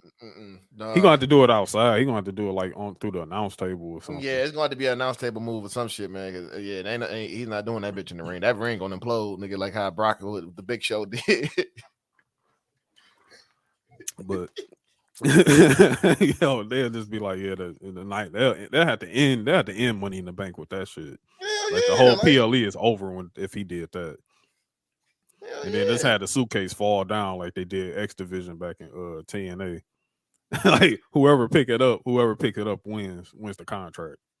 Yeah, pretty much. That's nigga, everything going to shit if that happens, dog. Like whole ring just going to shit. Like this is the worst Money in the Bank match of all time. This is worse than when Brock just came out there and took it. That was funny. I ain't gonna lie. That was funny. Shit was funny. I don't that shit was that funny. Shit is funny forever. Ali was about to win that bitch. He looked over. He like, oh shit. Shit. Heard that damn Brock music go off. Man, look, dog. I don't know. See, okay, and I know this is wrestling, but I'm like, dog, you up there, you about to grab that bitch. You see Brock coming down to the ring, nigga. I'd be like, man, fuck this shit. I'm like, fuck this. I don't even want to win. Winning is overrated. Fuck this. No, I'm saying I would have grabbed that briefcase, won the match, and ran the fuck up out of there. Oh, ran. Had Brock chasing you. Hell yeah. I'm not about to wait. Man, the thing is, though, Brock is fast, too. That's scary. That's exactly. That's what I'm saying. Brock gonna be fucking chasing your ass. And that's buzz cut Brock. That ain't cowboy Brock. That's buzz cut Brock. Yeah, cowboy Brock, man, is a motherfucker. Shit.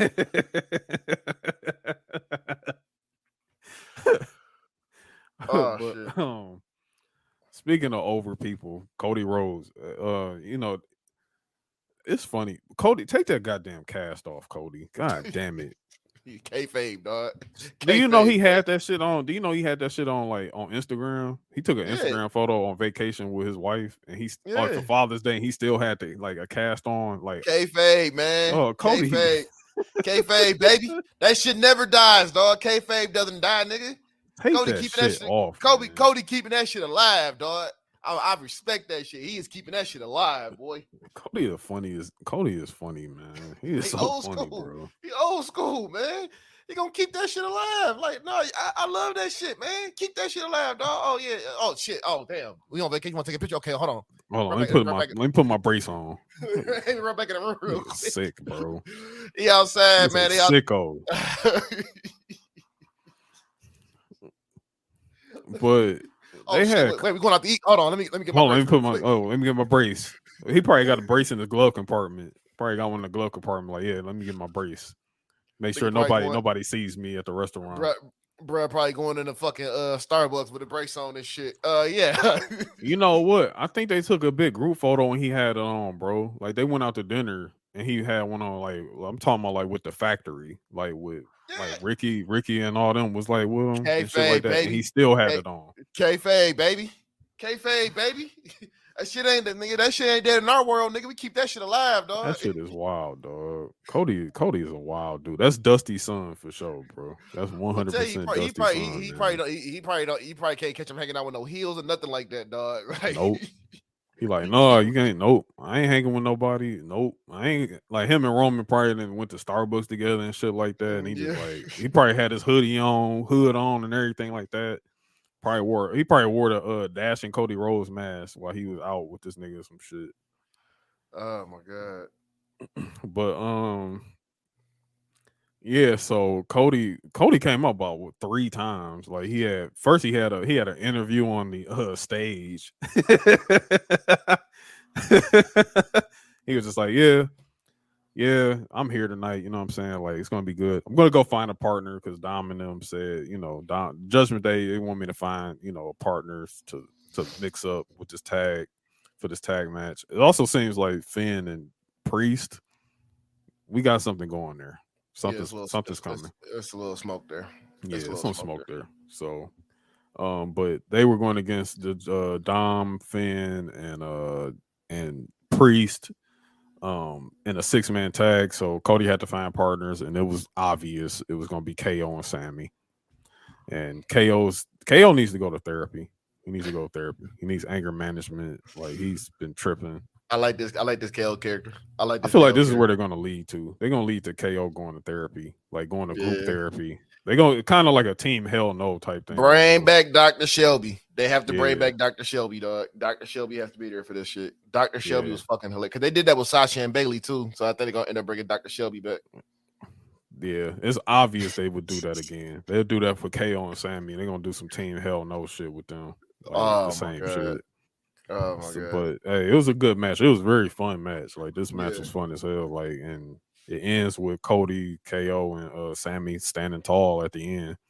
I think did Priest get pinned in this one again? Priest ate the pin. Yeah, Cody Rhodes. Yeah, he caught the crossroads. So yeah, Priest ate that. So moving on past that, I think Priest might end up winning the briefcase. Yeah, I think so. Yeah, I think so. Between him and LA Knight.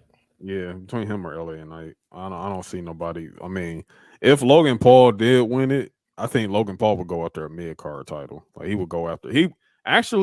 I would tell you exactly what to do with Logan Paul, or even if LA Knight.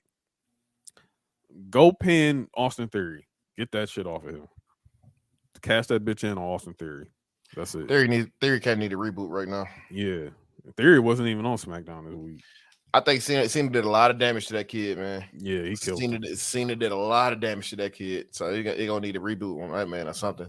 Like Cena damaged him like badly. He lost the match. Cena lost the match. He like, I give a fuck. It still was just like, you ain't shit, you know. And then he kept going with the I beat John Cena thing, and people just don't give a fuck. Like, they don't care.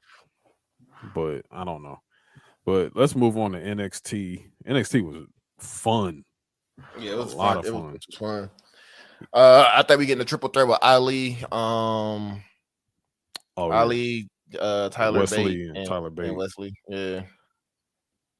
Something to note: NXT is being built up as the third brand again. Yep. Yeah. NXT is the third brand. Also, forgot to mention that Braun Breaker was on Raw. Yeah. Because after like Seth got his ass whooped. Hey man, look. I'm tired of this man dressed like Dominic Toretto, dog. No, keep it on. Keep it on. I can't do this shit. I can't do this shit, man. No, I can't do this shit, dog. I can't, man. I cannot do Keep this that shit, on. dog. I cannot do this shit, man. The motherfucker even had the fucking the cross like fucking Dom keep had, that man. shit on, dog. Evil Dom Toretto. Yeah, keep that shit on. Oh my god. and he drive a fucking Challenger too. That makes it even He fucking does. worse. A black champ, man. Yeah, keep that shit on. Keep that shit on, Braun. Oh man. That shit fire. That shit. But yeah, Braun. I love the fact that Braun Breaker was on Raw, dog. That they talked to him immediately after Seth got washed up by Finn. So that's great. So honestly, expect expect a lot of NXT people, especially what happened on Friday on SmackDown. So definitely expect a lot of NXT people to keep popping up on the different shows going forward. So NXT is being built, and vice versa. So NXT is being built up as a third brand again. Yeah, especially like with the with the introduction of the free agents, which I think is working perfectly right now. Yep. So expect that. So like you were saying, Wesley defeated Tyler Bate in that match with Ali as the special guest referee.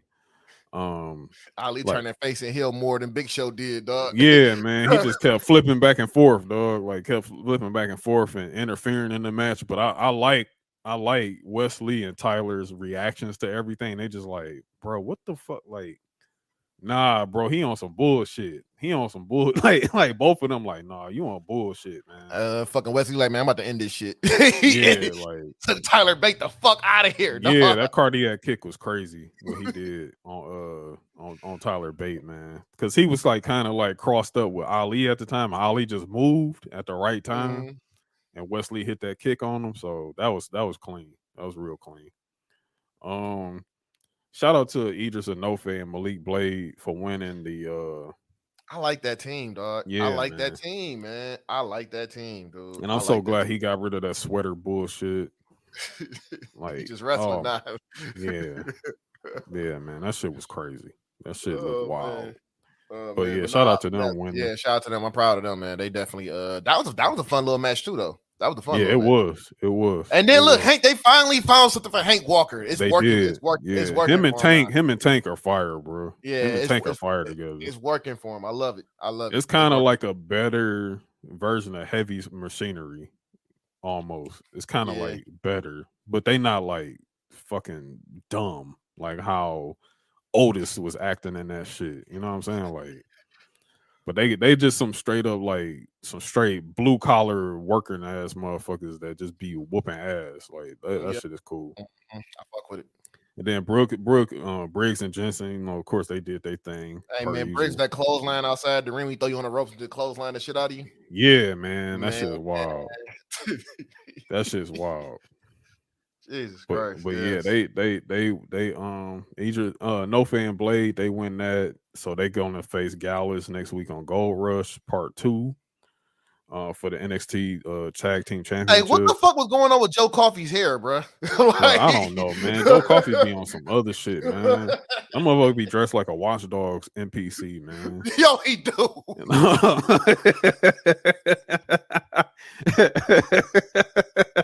They dress like Aiden Pierce, dog. Like, that's what I'm saying, man. He be dressing, dog. He be thinking he got that shit on, man, because he wearing Stone Island. It's like, bro, come on, man. Dog, that motherfucking hair, man. I'm like, bro, what is going on here, dog? Yeah, Joe Coffey be looking crazy, man. I'm just ready for Gallus to lose them belts finally, dog. Like, just please, dog. Hey, Enough. Look, speaking of that shit, man, the parking lot, dog. Joe Coffey got his ass. He got his ass cooked. That motherfucker Stacks. Yo, shout out Stacks, man. Stacks put niggas in trunks. Hey man, he pulled up in that Chrysler, nigga. That motherfucker Stacks. He was like, nah. He said, snitches give stitches. He said he trying to get his mans out of the lockup, dog. He trying to save Tony D. He said, free my mans. That motherfucker kidnapped his ass. Oh my god, that shit was hilarious, dog. He threw that nigga in the back of the trunk and pulled off in that bitch too. Like, that's the most dangerous thing in the fucking world, niggas, in the NXT parking lot, man. And you know what's crazy is if he kidnapped for real, like he gone, that means he not gonna be able to help Gallus. He not gonna be able to help his brothers out next week. So I think Idris and Malik gonna pull this one off, dog. They probably is because Stack's probably gonna like do some shit to help. Yeah, it's about time for him anyway, man. They've been grinding. They deserve a run. They deserve a run. For sure. Definitely do. So Cora J defeats Dana Brooke. They had a referee stoppage, so Dana Brooke kind of like got kayfabe hurt, but the crowd. Whoo, that crowd ain't shit. That crowd ain't shit, man. That crowd ain't. He was in there like, nah, hey, goodbye. Like they was turning on Dana Brooke, bro. I told y'all. Shit, boy. Hey, Dana Brooke deserves a chance, though, right? I mean, hey, yeah, all right. Cora J was hilarious in that shit too, though. Cora J was fucking hilarious with that shit. She was. She was real funny. Oh man, so yeah, that happened. But that happened. Jakara Jackson and Lash Legend, they defeated Valentina Faraz and Leon. They defeated them. I think Noam Dar is hurt for real. I mean, that's probably why he dropped the Heritage Cup. Hey, but no, you know what's funny? Nathan Frazier went to go visit his dad. Oh yeah. Yeah. You ain't see that? You ain't see that backstage scene? No, I ain't see that one. No, yeah, he was talking. Oh, you right. He did. Yeah, they did have that segment when you say his dad, I'm thinking like his real dad or some shit. But yeah, he did. They did have that segment with him and Seth when he had. Nathan Frazier was that damn. I ain't know Nathan Frazier was that damn short, man. I like that. Oh, bro, yeah, bro. Yeah, Nathan Frazier Seth 5'7". But then again, like Seth is like 6'1", so yeah, he's 6'1". Yeah, Seth is 6'1". So yeah, but again, that's one of Seth's pups. You know what I'm Yeah, saying? it's one of his So pups, definitely. that was And real then, cool to see. Yeah, it was cool too because Carmelo Hayes and Trick Williams pulled up too, and they was That chopping it too. up with him as well. So Yeah, that was cool too. Before his match took place against Braun, that was crazy, man. I'm still kind of like, wow, like that really happened. Hey, look, dog, and what was the other match before we talk about this shit? Were there any No, other that matches was the happened? match. This is the last match. Oh, okay, The main yeah, event yeah. is Seth and Braun Breaker. Hey, man, look, they made Brian look strong as hell Yeah, they did. because it took 2 curb stomps to take him out. 3. Excuse me, 3. He did 3. Yeah. 3. It took 3 to take that man out. 3 stumps and like, oh man, that frog and a frog splash through the table. And yeah, it was, and Brian cooked Seth with that spear though. Yeah, that spear, yeah, he fucked Seth up, and I knew I was waiting for it. I was like, yeah, Seth gonna sell that spear perfectly. And what I like now about Brian, he's hitting his finisher quicker too. That choke, the choke, power slam. Yeah. He hitting that shit a lot faster now too. He hit that bitch quick as hell. I'm like, okay, yeah, like I think it comes down to who he's doing it to. Like if it's a bigger person, it's kind of like he got to slow it down a little bit. But like somebody with like Seth who can sell, you know what I'm saying? It's like a Seth or a Dolph Ziggler or anything like that. Like it's gonna be fluid, perfect. You know what I'm saying? Man, because he cooked, man. Boy, I tell you, man, like Brian is ready. Yeah, he's ready. He's ready. Brian's like ready. as soon as Brian's this match ready. was over, I was like, "Yep, it's time. Call him up. It was time to call him up. It's like, time for him to go up, man." Because I think that's what they wanted to see. I think that's what they wanted to see. And they're like, okay, no, he's ready to go. Yeah, because after having him there on Monday,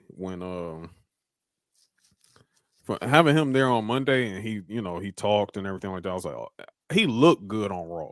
He just looked good there. I was like, yeah, bro, like Braun is here, like he's ready, bro. And I was like, tomorrow is the one. Like that's gonna tell us right there. And I wasn't doubting it at all. You know what I'm saying? I knew what time it was, man. I knew what time it was for Braun. I knew. I was like, yeah, it's Braun's time. It's time for him to go up. So yeah, he ain't got nothing else to do down there. It's really nothing else. It's really like he just faced the world heavyweight champion. Like what else is there left? I mean, he killed off Andre Chase because that man ain't been seen since. Yeah, Chase ain't been back since. And then they had that was another thing they did. They did the pep rally for Thea Hale, because she's gonna be facing Tiffany Stratton next week. Put her in a Kimura lock. that was wild. They get her to Kimura lock, dog. Yeah, she did Kimura. Tiffany Stratton. Dog. I know. I'm pretty sure Brockton gave her that blessing. Like, yeah, go ahead and use it. Yeah, go ahead and use that shit. It's fun. I like doing it. Look what I did to Cody. Look what I did to Hunter. Look what I did to John. Use it, please. No, look what I did to your boss, Shawn Michaels. He fucked Shawn Michaels up with that bitch. You're right. Like, yeah, like definitely. But yeah, that happened too. So yeah, it was a fun NXT this week. So I'm looking forward to more of the third brand type movement with NXT going forward. Like, I think it's more time than ever to like embrace it all. And like you said before, which it also makes sense. Like you said that SummerSlam, we should be seeing NXT matches on the SummerSlam card. So that'll be pretty cool. So, and we actually kind of not done with NXT because we got some more stuff to talk about because some things happen on SmackDown what's going to affect NXT too going forward. So let's get on to SmackDown. First of all, it opens up with the Usos coming out. Finally, they had the big pop.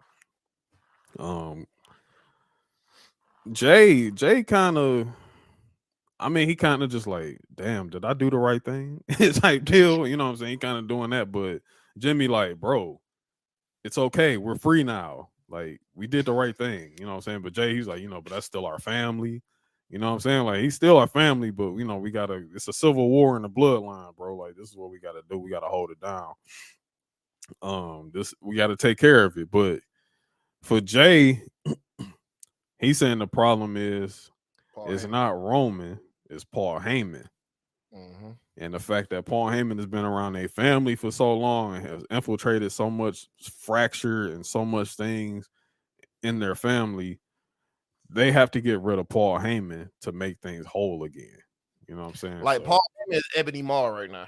yeah, exactly. That would be the perfect analogy right there. Is Ebony Maw. So like, as they saying, Paul Heyman's too busy spitting that poison in a Roman's ears and doing all this type shit behind the background. So nothing will be right until we get rid of him. So it's not really Roman, because they just like, Roman, you are family and we love you. You know what I'm saying? But this is what we got to do. You know what I mean? So it was cool. They also had a house show, like I think the night after last SmackDown, and they came out to save Rey Mysterio, and that crowd went nuclear. Well, that is interesting. Yeah, and they gave Solo's been eating super kicks since last Friday. I'll just tell you that. Yeah, Solo been eating them shits. Like Roman ain't been eating them. Like Roman ate it last week, but like Solo been the main person eating them super kicks lately. Roman died yesterday. Roman, Yeah. not that yesterday, last week. Yeah, Roman last week Roman died, yeah, so that's why he wasn't on the show. This past he gonna be there for London, but because we in London next Friday. But I'm sorry, man. Usos about to get their ass whooped next Friday, dog. Yeah, they about to get told. I mean, well, they gonna get their ass whooped on Saturday, unless they want Solo to eat another pan. But yeah, that happened and everything. They're gonna probably end up eating another pan because one of them is gonna face Roman at SummerSlam, I believe. Probably. I think so. Because it wouldn't make sense to bring Randy Orton right then and there to face Roman. Not with that little build. Yes, I don't know. We'll see. Not that soon. Oh yeah, we'll see how that happens. But we fast forward. We got Solo and backstage with Paul Heyman, and they kind of like bumping the Ridge hollering, and then like Ridge is like what you looking at, Solo? Like what? And then Solo hit him with a Samoan spike. Knocked off his airways. You know, he was choking and coughing on the floor and everything. And then Paul Heyman got the phone, like, call Roman Reigns or whatever. And then Sheamus pulls up while Adam Pearce and them is around. You know, Adam Pearce had to do a lot of work this week. So Adam Pearce pulls up and he just like, Sheamus is like, nah, man, I need Solo tonight. You know what I'm saying? Like, nah, this is unacceptable. This is crazy. Like, nah. So Adam Pearce is like, all right, I'm gonna see what I can do, whatever. So then first match, LA Knight versus Rey Mysterio, and yes, the pop was through the roof again. I don't know. See, Rey Mysterio always seems to be the one that catches the culprit that always catches the person that ends up getting over. While Rey Mysterio is like still, I mean, Rey Mysterio's never really been a bad guy, but he's like, damn, like I gotta be the one that's always got to catch the balance of, oh damn, I don't know who to cheer for right now. But once he did this shit, he like, yeah, man. Once that music hit, bro, they went ballistic, man. Like LA Knight, and they had a great match, bro. A real good match. Like it was a lot. Like Ray was trying to hit him with the 619, and it just wasn't working. That's the other thing about like when you said Vince thought LA Knight was too old because he's 40 or whatever. He just turned 40, actually. He just turned 40. Matter of fact, Santos is older than LA Knight. Hold on, let me look. No, wait. Santos is 39. I think they the same age. Santos and LA Knight the same age. Either LA Knight just turned 41 or he's just turned 40. Let me look for you. He just turned 40. He just turned 40. And he turned 40 in November. 40. Yeah. So it's just like if Santos is out there wrestling, and then you're going to sit there and say LA Knight's too old. LA Knight can still go. LA Knight can actually wrestle. As well as Santos. Because it's kind of like an AJ Styles type situation almost. When you look at it. Like these dudes can still go. Like they're going to be able to keep going at a high level into their 40s. It's not the same like it was back in the day. That's what I'm saying. Like it's not the same. It's not like a DDP. It's not a Diamond Dallas Page situation here. You know what I'm saying? Even still, DDP was old. He was still over. Mm-hmm. You know what I'm saying? This So, was like, this was kind of no, I ain't gonna say the DDP because DDP came in that bitch when he was 35. He started Yeah. wrestling when he's 35. So yeah, he started wrestling when he was 35. Like, literally, LA Knight been wrestling since he was like 22. Like, going back to like 04. Like, when he was going by Sean Rick, like going by his actual name. yeah, So it's not, you know what I'm saying? Like, it's not the same thing. It's not the same deal. But yeah, this is, and he was able to keep up with Rey Mysterio. Like, come on, bro. You know what I'm saying? But he hits Rey Mysterio. He actually beat Rey Mysterio clean. Hit him with the BFT. yeah, A clean BFT. yeah. Real clean BFT. I still feel like they should like get him the diamond cutter though. In a way. Not with Orton still around that bitch. I mean, yeah, like Orton doing the RKO. But then again, it's like, how much longer we gonna get Randy? We gonna have Randy for? That's true Like, too. you know what I'm saying? Like, I don't know. Like, the RKO and the diamond cutter are still two different moves. Yeah, because Diamond cutter is like you still stand. You're not jumping with the diamond cutter. With the RKO, yeah, I mean, it's almost like a catching somebody with a Stone Cold Stunner almost. You know what I'm saying? Yeah, that's true. Like, you jumping with that shit. But I understand, like, if you keep because honestly, the BFT was pretty over last night. Like, it was. You know what I'm saying? But we'll see how that going forward. But yeah, LA Knight, he's it, man. That's the guy. That's your guy, man. That's the guy, man. He's not the guy to beat Roman, but he's the guy that's gonna keep your mid card like up there, like, for real. Yep. He gonna be close. He's somebody you'll put in a title picture later for sure. But oh hell yeah, easy. Yeah. Next match. Now this is where I'll talk about the NXT stuff. Also, something very interesting here happened too. So the undisputed tag team the unified women's tag team championship match. Isla Dawn and Alba Fire, who are the NXT women's tag champions, versus Ronda Rousey and Shayna Baszler. So, a few things here. So, Ronda Rousey is barely getting a reaction nowadays. Should we be worried?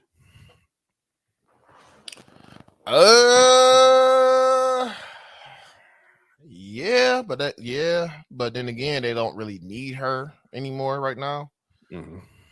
Because my thing with her was she rubbed the fan base the wrong way. You know what I'm saying? She's been doing that. And really, I think what it is, but this is what she wanted though. She wanted to be with Shayna Baszler, but it's just like, you know, you're not really entered into no feuds and anything like that. She hasn't really been having wrestling like that either. You know, Shayna Baszler been doing most of the heavy work. So I think what it is, I think once she started getting to like some single matches again, I think that's what you'll start doing, or send it out to the CWC. That might reheat her up too. Interesting that you note that. Now, so Ronda was actually working in this match. She actually did. She actually worked in this match because Isla and Alba made her work for it. Because Isla and Alba was going crazy. Like they was especially Isla Dawn. Isla Dawn was going crazy in this match. So this match, before we thought they were going to be retiring the NXT Women's Championship, they're not. So by unifying these titles, you can go to all three brands. So Ronda and Shayna are probably going to be pulling up to NXT at some point soon.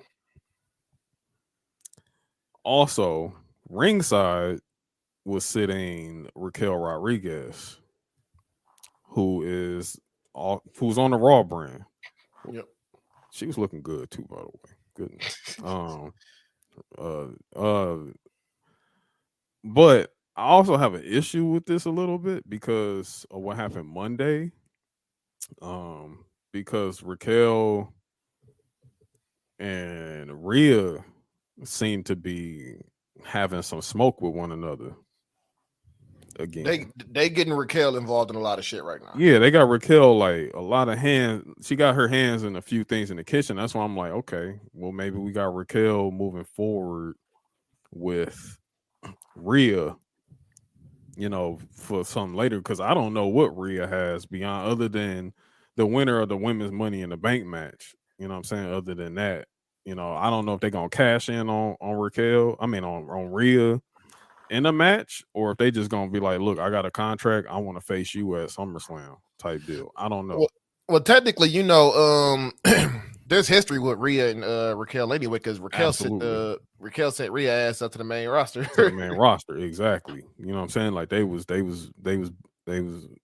put on some bangers in NXT. You know what I'm saying? Like, and that's what we trying to get at. Now, Ronda and Shayna end up unifying the titles. They win, and Raquel is like, I want to get a rematch for the titles that we never lost. And Shayna and Ronda were like, well, who? Liv Morgan comes back. Liv Morgan is back from injury. She returns. So now I'm guessing we getting Raquel and Liv Morgan back together to face for the Unified Tag Team Championship. So that's coming up next. I think in the case of Raquel and Liv, they're stars. They need to be by themselves. Yeah. This is why I say we need a woman's workhorse title in the because when you don't have women in the title picture, with Asuka, like Asuka's busy right now. She's busy enough. She got Bianca and Charlotte. You know what I'm saying? So they got something to do right there. I don't think if they not in those pictures that they need to be, we'll just toss them in a tag team. No, we need to see some singles matches with these women, bro. I think what's going to end up happening is I think they're bringing back King and Queen in the ring this year. And we're probably going to end up seeing like the workhorse title and the Queen in the ring or some shit. Maybe so. And I hope so. And then like the King gets he becomes number one contender for either the world or the undisputed joint. Maybe. I mean, who knows? But yeah, I'm hoping so. Like, cause to insert them, like I don't, and then again, I don't know if they winning because again, like they're gonna be able to take these titles to NXT too. So that's what I'm saying. Like they not losing before Ronda and Shayna get to go to NXT. That's not gonna happen. So yeah, it's real interesting there. It's real, but that also again proves the case more that NXT is being built up as that third brand. So I think we're gonna see that at SummerSlam. We're gonna see a War Games with all three of those teams, probably. Maybe a War Games, maybe a Steel Cage, maybe something. I don't know, but unless they want to say War Games for Survivor Series, that's what I'm thinking. I'm thinking they say War Games for Survivor Series again. Yeah, it went over well last. It went over well. It did. So like, if that's what you want to do to eliminate the bragging rights elimination 5-person match, then yeah, like just do War Games. Next up, Pretty Deadly on the Grayson Waller effect. I think this one just went too long, but Pretty Deadly was Pretty Deadly. And this ended up becoming a match versus the Street Profits. Pretty Deadly went over dirty, beating his Profits. And so, but again, we know Money in the Bank. Well, is it the Friday? I think it's SmackDown. They facing KO and Sammy, or are they doing it on Money in the Bank? They're doing the Money in the Bank. Okay. So yeah, they're doing Money in the Bank. So that was that. Charlotte defeats Lacey Evans. Lacey Evans for some reason got TV time this week, but she got TV time to lose to Charlotte, so turn that up. And then she's attacked by Asuka after the match. Asuka just put the beats on Charlotte and everything, and then we get back to the backstage with Bianca looking great. Good Lord. Also, shout out to Bianca and Montez. They renewed their 5-year wedding vows this past week. It's been 5 years. Like, damn, I swear they got married yesterday. That shit flew by quick. Jesus Christ. Shout out to them for renewing their vows. But Bianca's barred from ringside next week on SmackDown from Charlotte and Asuka's match. So I don't know where we're going here. I don't know.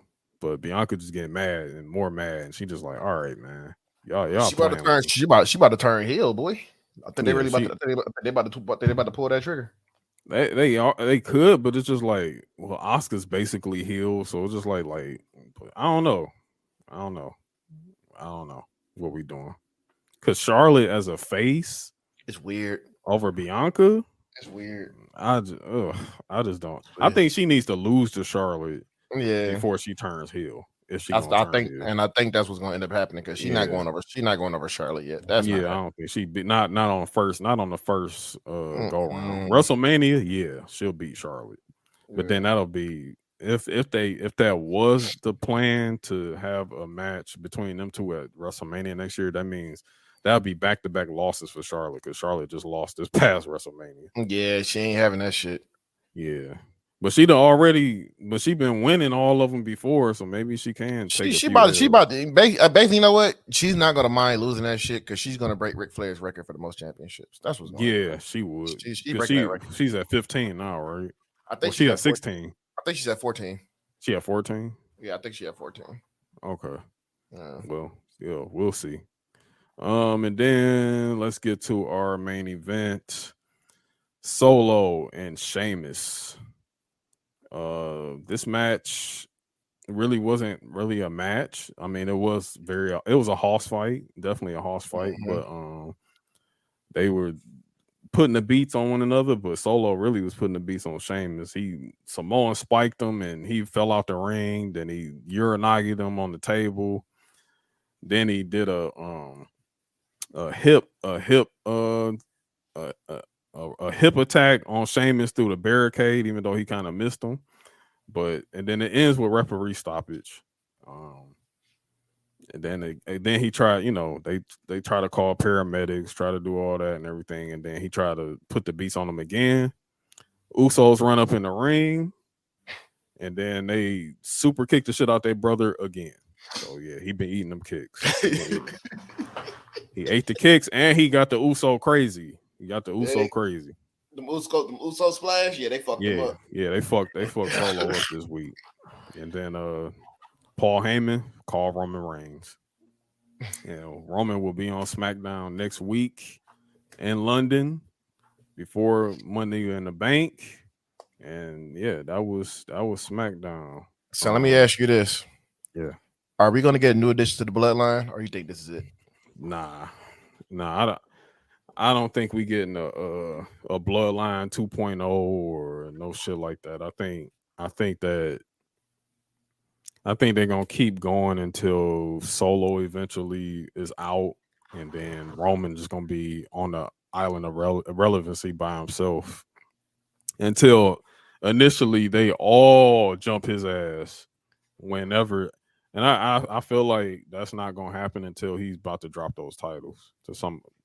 If that's Cody, you know what I'm saying? Because I'm still kind of riding on your theory that they got to deal with Brock, because I'm still riding on that.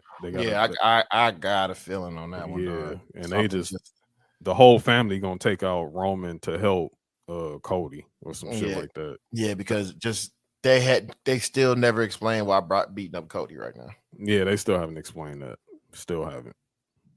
So yeah, I'm riding with you on that, your theory there. And I think the whole family just gonna jump in and they gonna fuck him up. However, I do find it interesting that not Jacob, but the other Fatu, forgot his name. Zilla.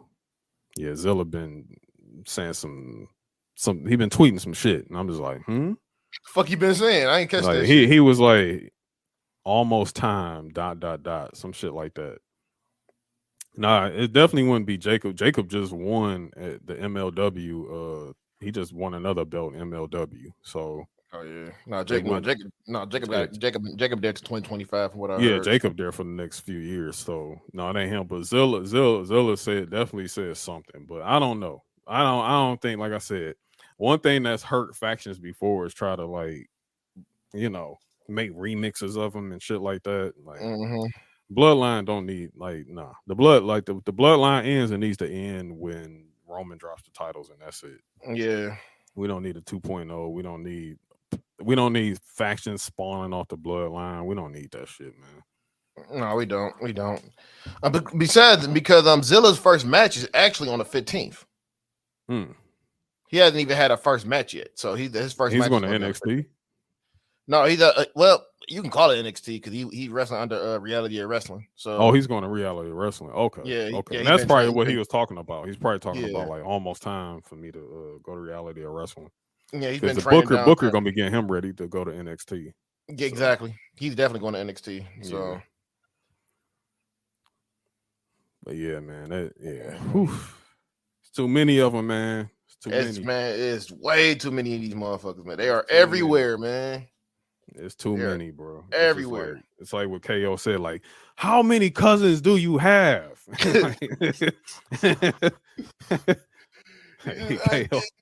KO getting tired of that shit, man. Like, dude, every time I look up, there's a new fucking cousin. There's a new fucking cousin. I'm tired. But yeah. Yeah, it's too many, bro. But yeah, we're gonna see, man. We're gonna see where this goes, but especially beyond Money in the Bank with I mean, if you want to do it, if you want to keep going after this and you want to do main event Jey Uso versus Roman at SummerSlam, then so big, because we didn't get it in front of a crowd. Remember, that was all Thunderdome. That was all Thunderdome, yeah. So if you want to put it on, on a big four, like, do it. Like, what's stopping you? Like, whatever. Like, because Roman, he gonna keep this reign going, bro. Like, I think he about to pass somebody else up. I can't remember. Not Harley Race. Well, he already passed Harley Race. Oh my gosh, I cannot remember. He's about to pass up somebody again during this reign. I just can't remember right now. But somebody, when y'all hear this, like, feel free to at me and be like, "Oh, it was such and such." So I'm like, "Oh, okay, got you, good." But yeah, man. But that's our show, man. Definitely it. Shit. Well, we got some shit we working on for September. It'll be a prize involved in that. So y'all should be ready for that pretty soon. Yeah, y'all gonna like that shit. This is gonna be a good one. So it's gonna be everybody, we're just gonna need people to be involved. So, tap in with us on that. Once we get gear up, work all the kinks and things out of that, man. We'll announce it. Yeah. And that's really it right now, man. Shit, we about to get ready for Forbidden Door. Getting ready for, Money in the Bank and shit. Getting ready for SummerSlam. That shit creeping up on us.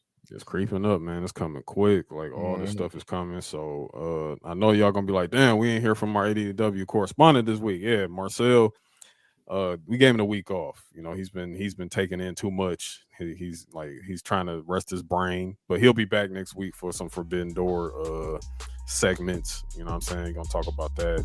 Y'all got enough out of us with Collision and news anyway. So we talked a lot of AEW this week. Yeah, but yeah, definitely keep tapping in, man. Like, share, and subscribe to us. YouTube, Spotify, Apple Podcasts, all that, and review us, please. Give us reviews. Definitely need the reviews. We need the reviews. But all in all, man, we appreciate y'all. We hope y'all have a wonderful, wonderful week. Lots of wrestling on the way. A lot of events, a lot of projects on the way. With that being said, we are out of here. Yes, sir. Peace.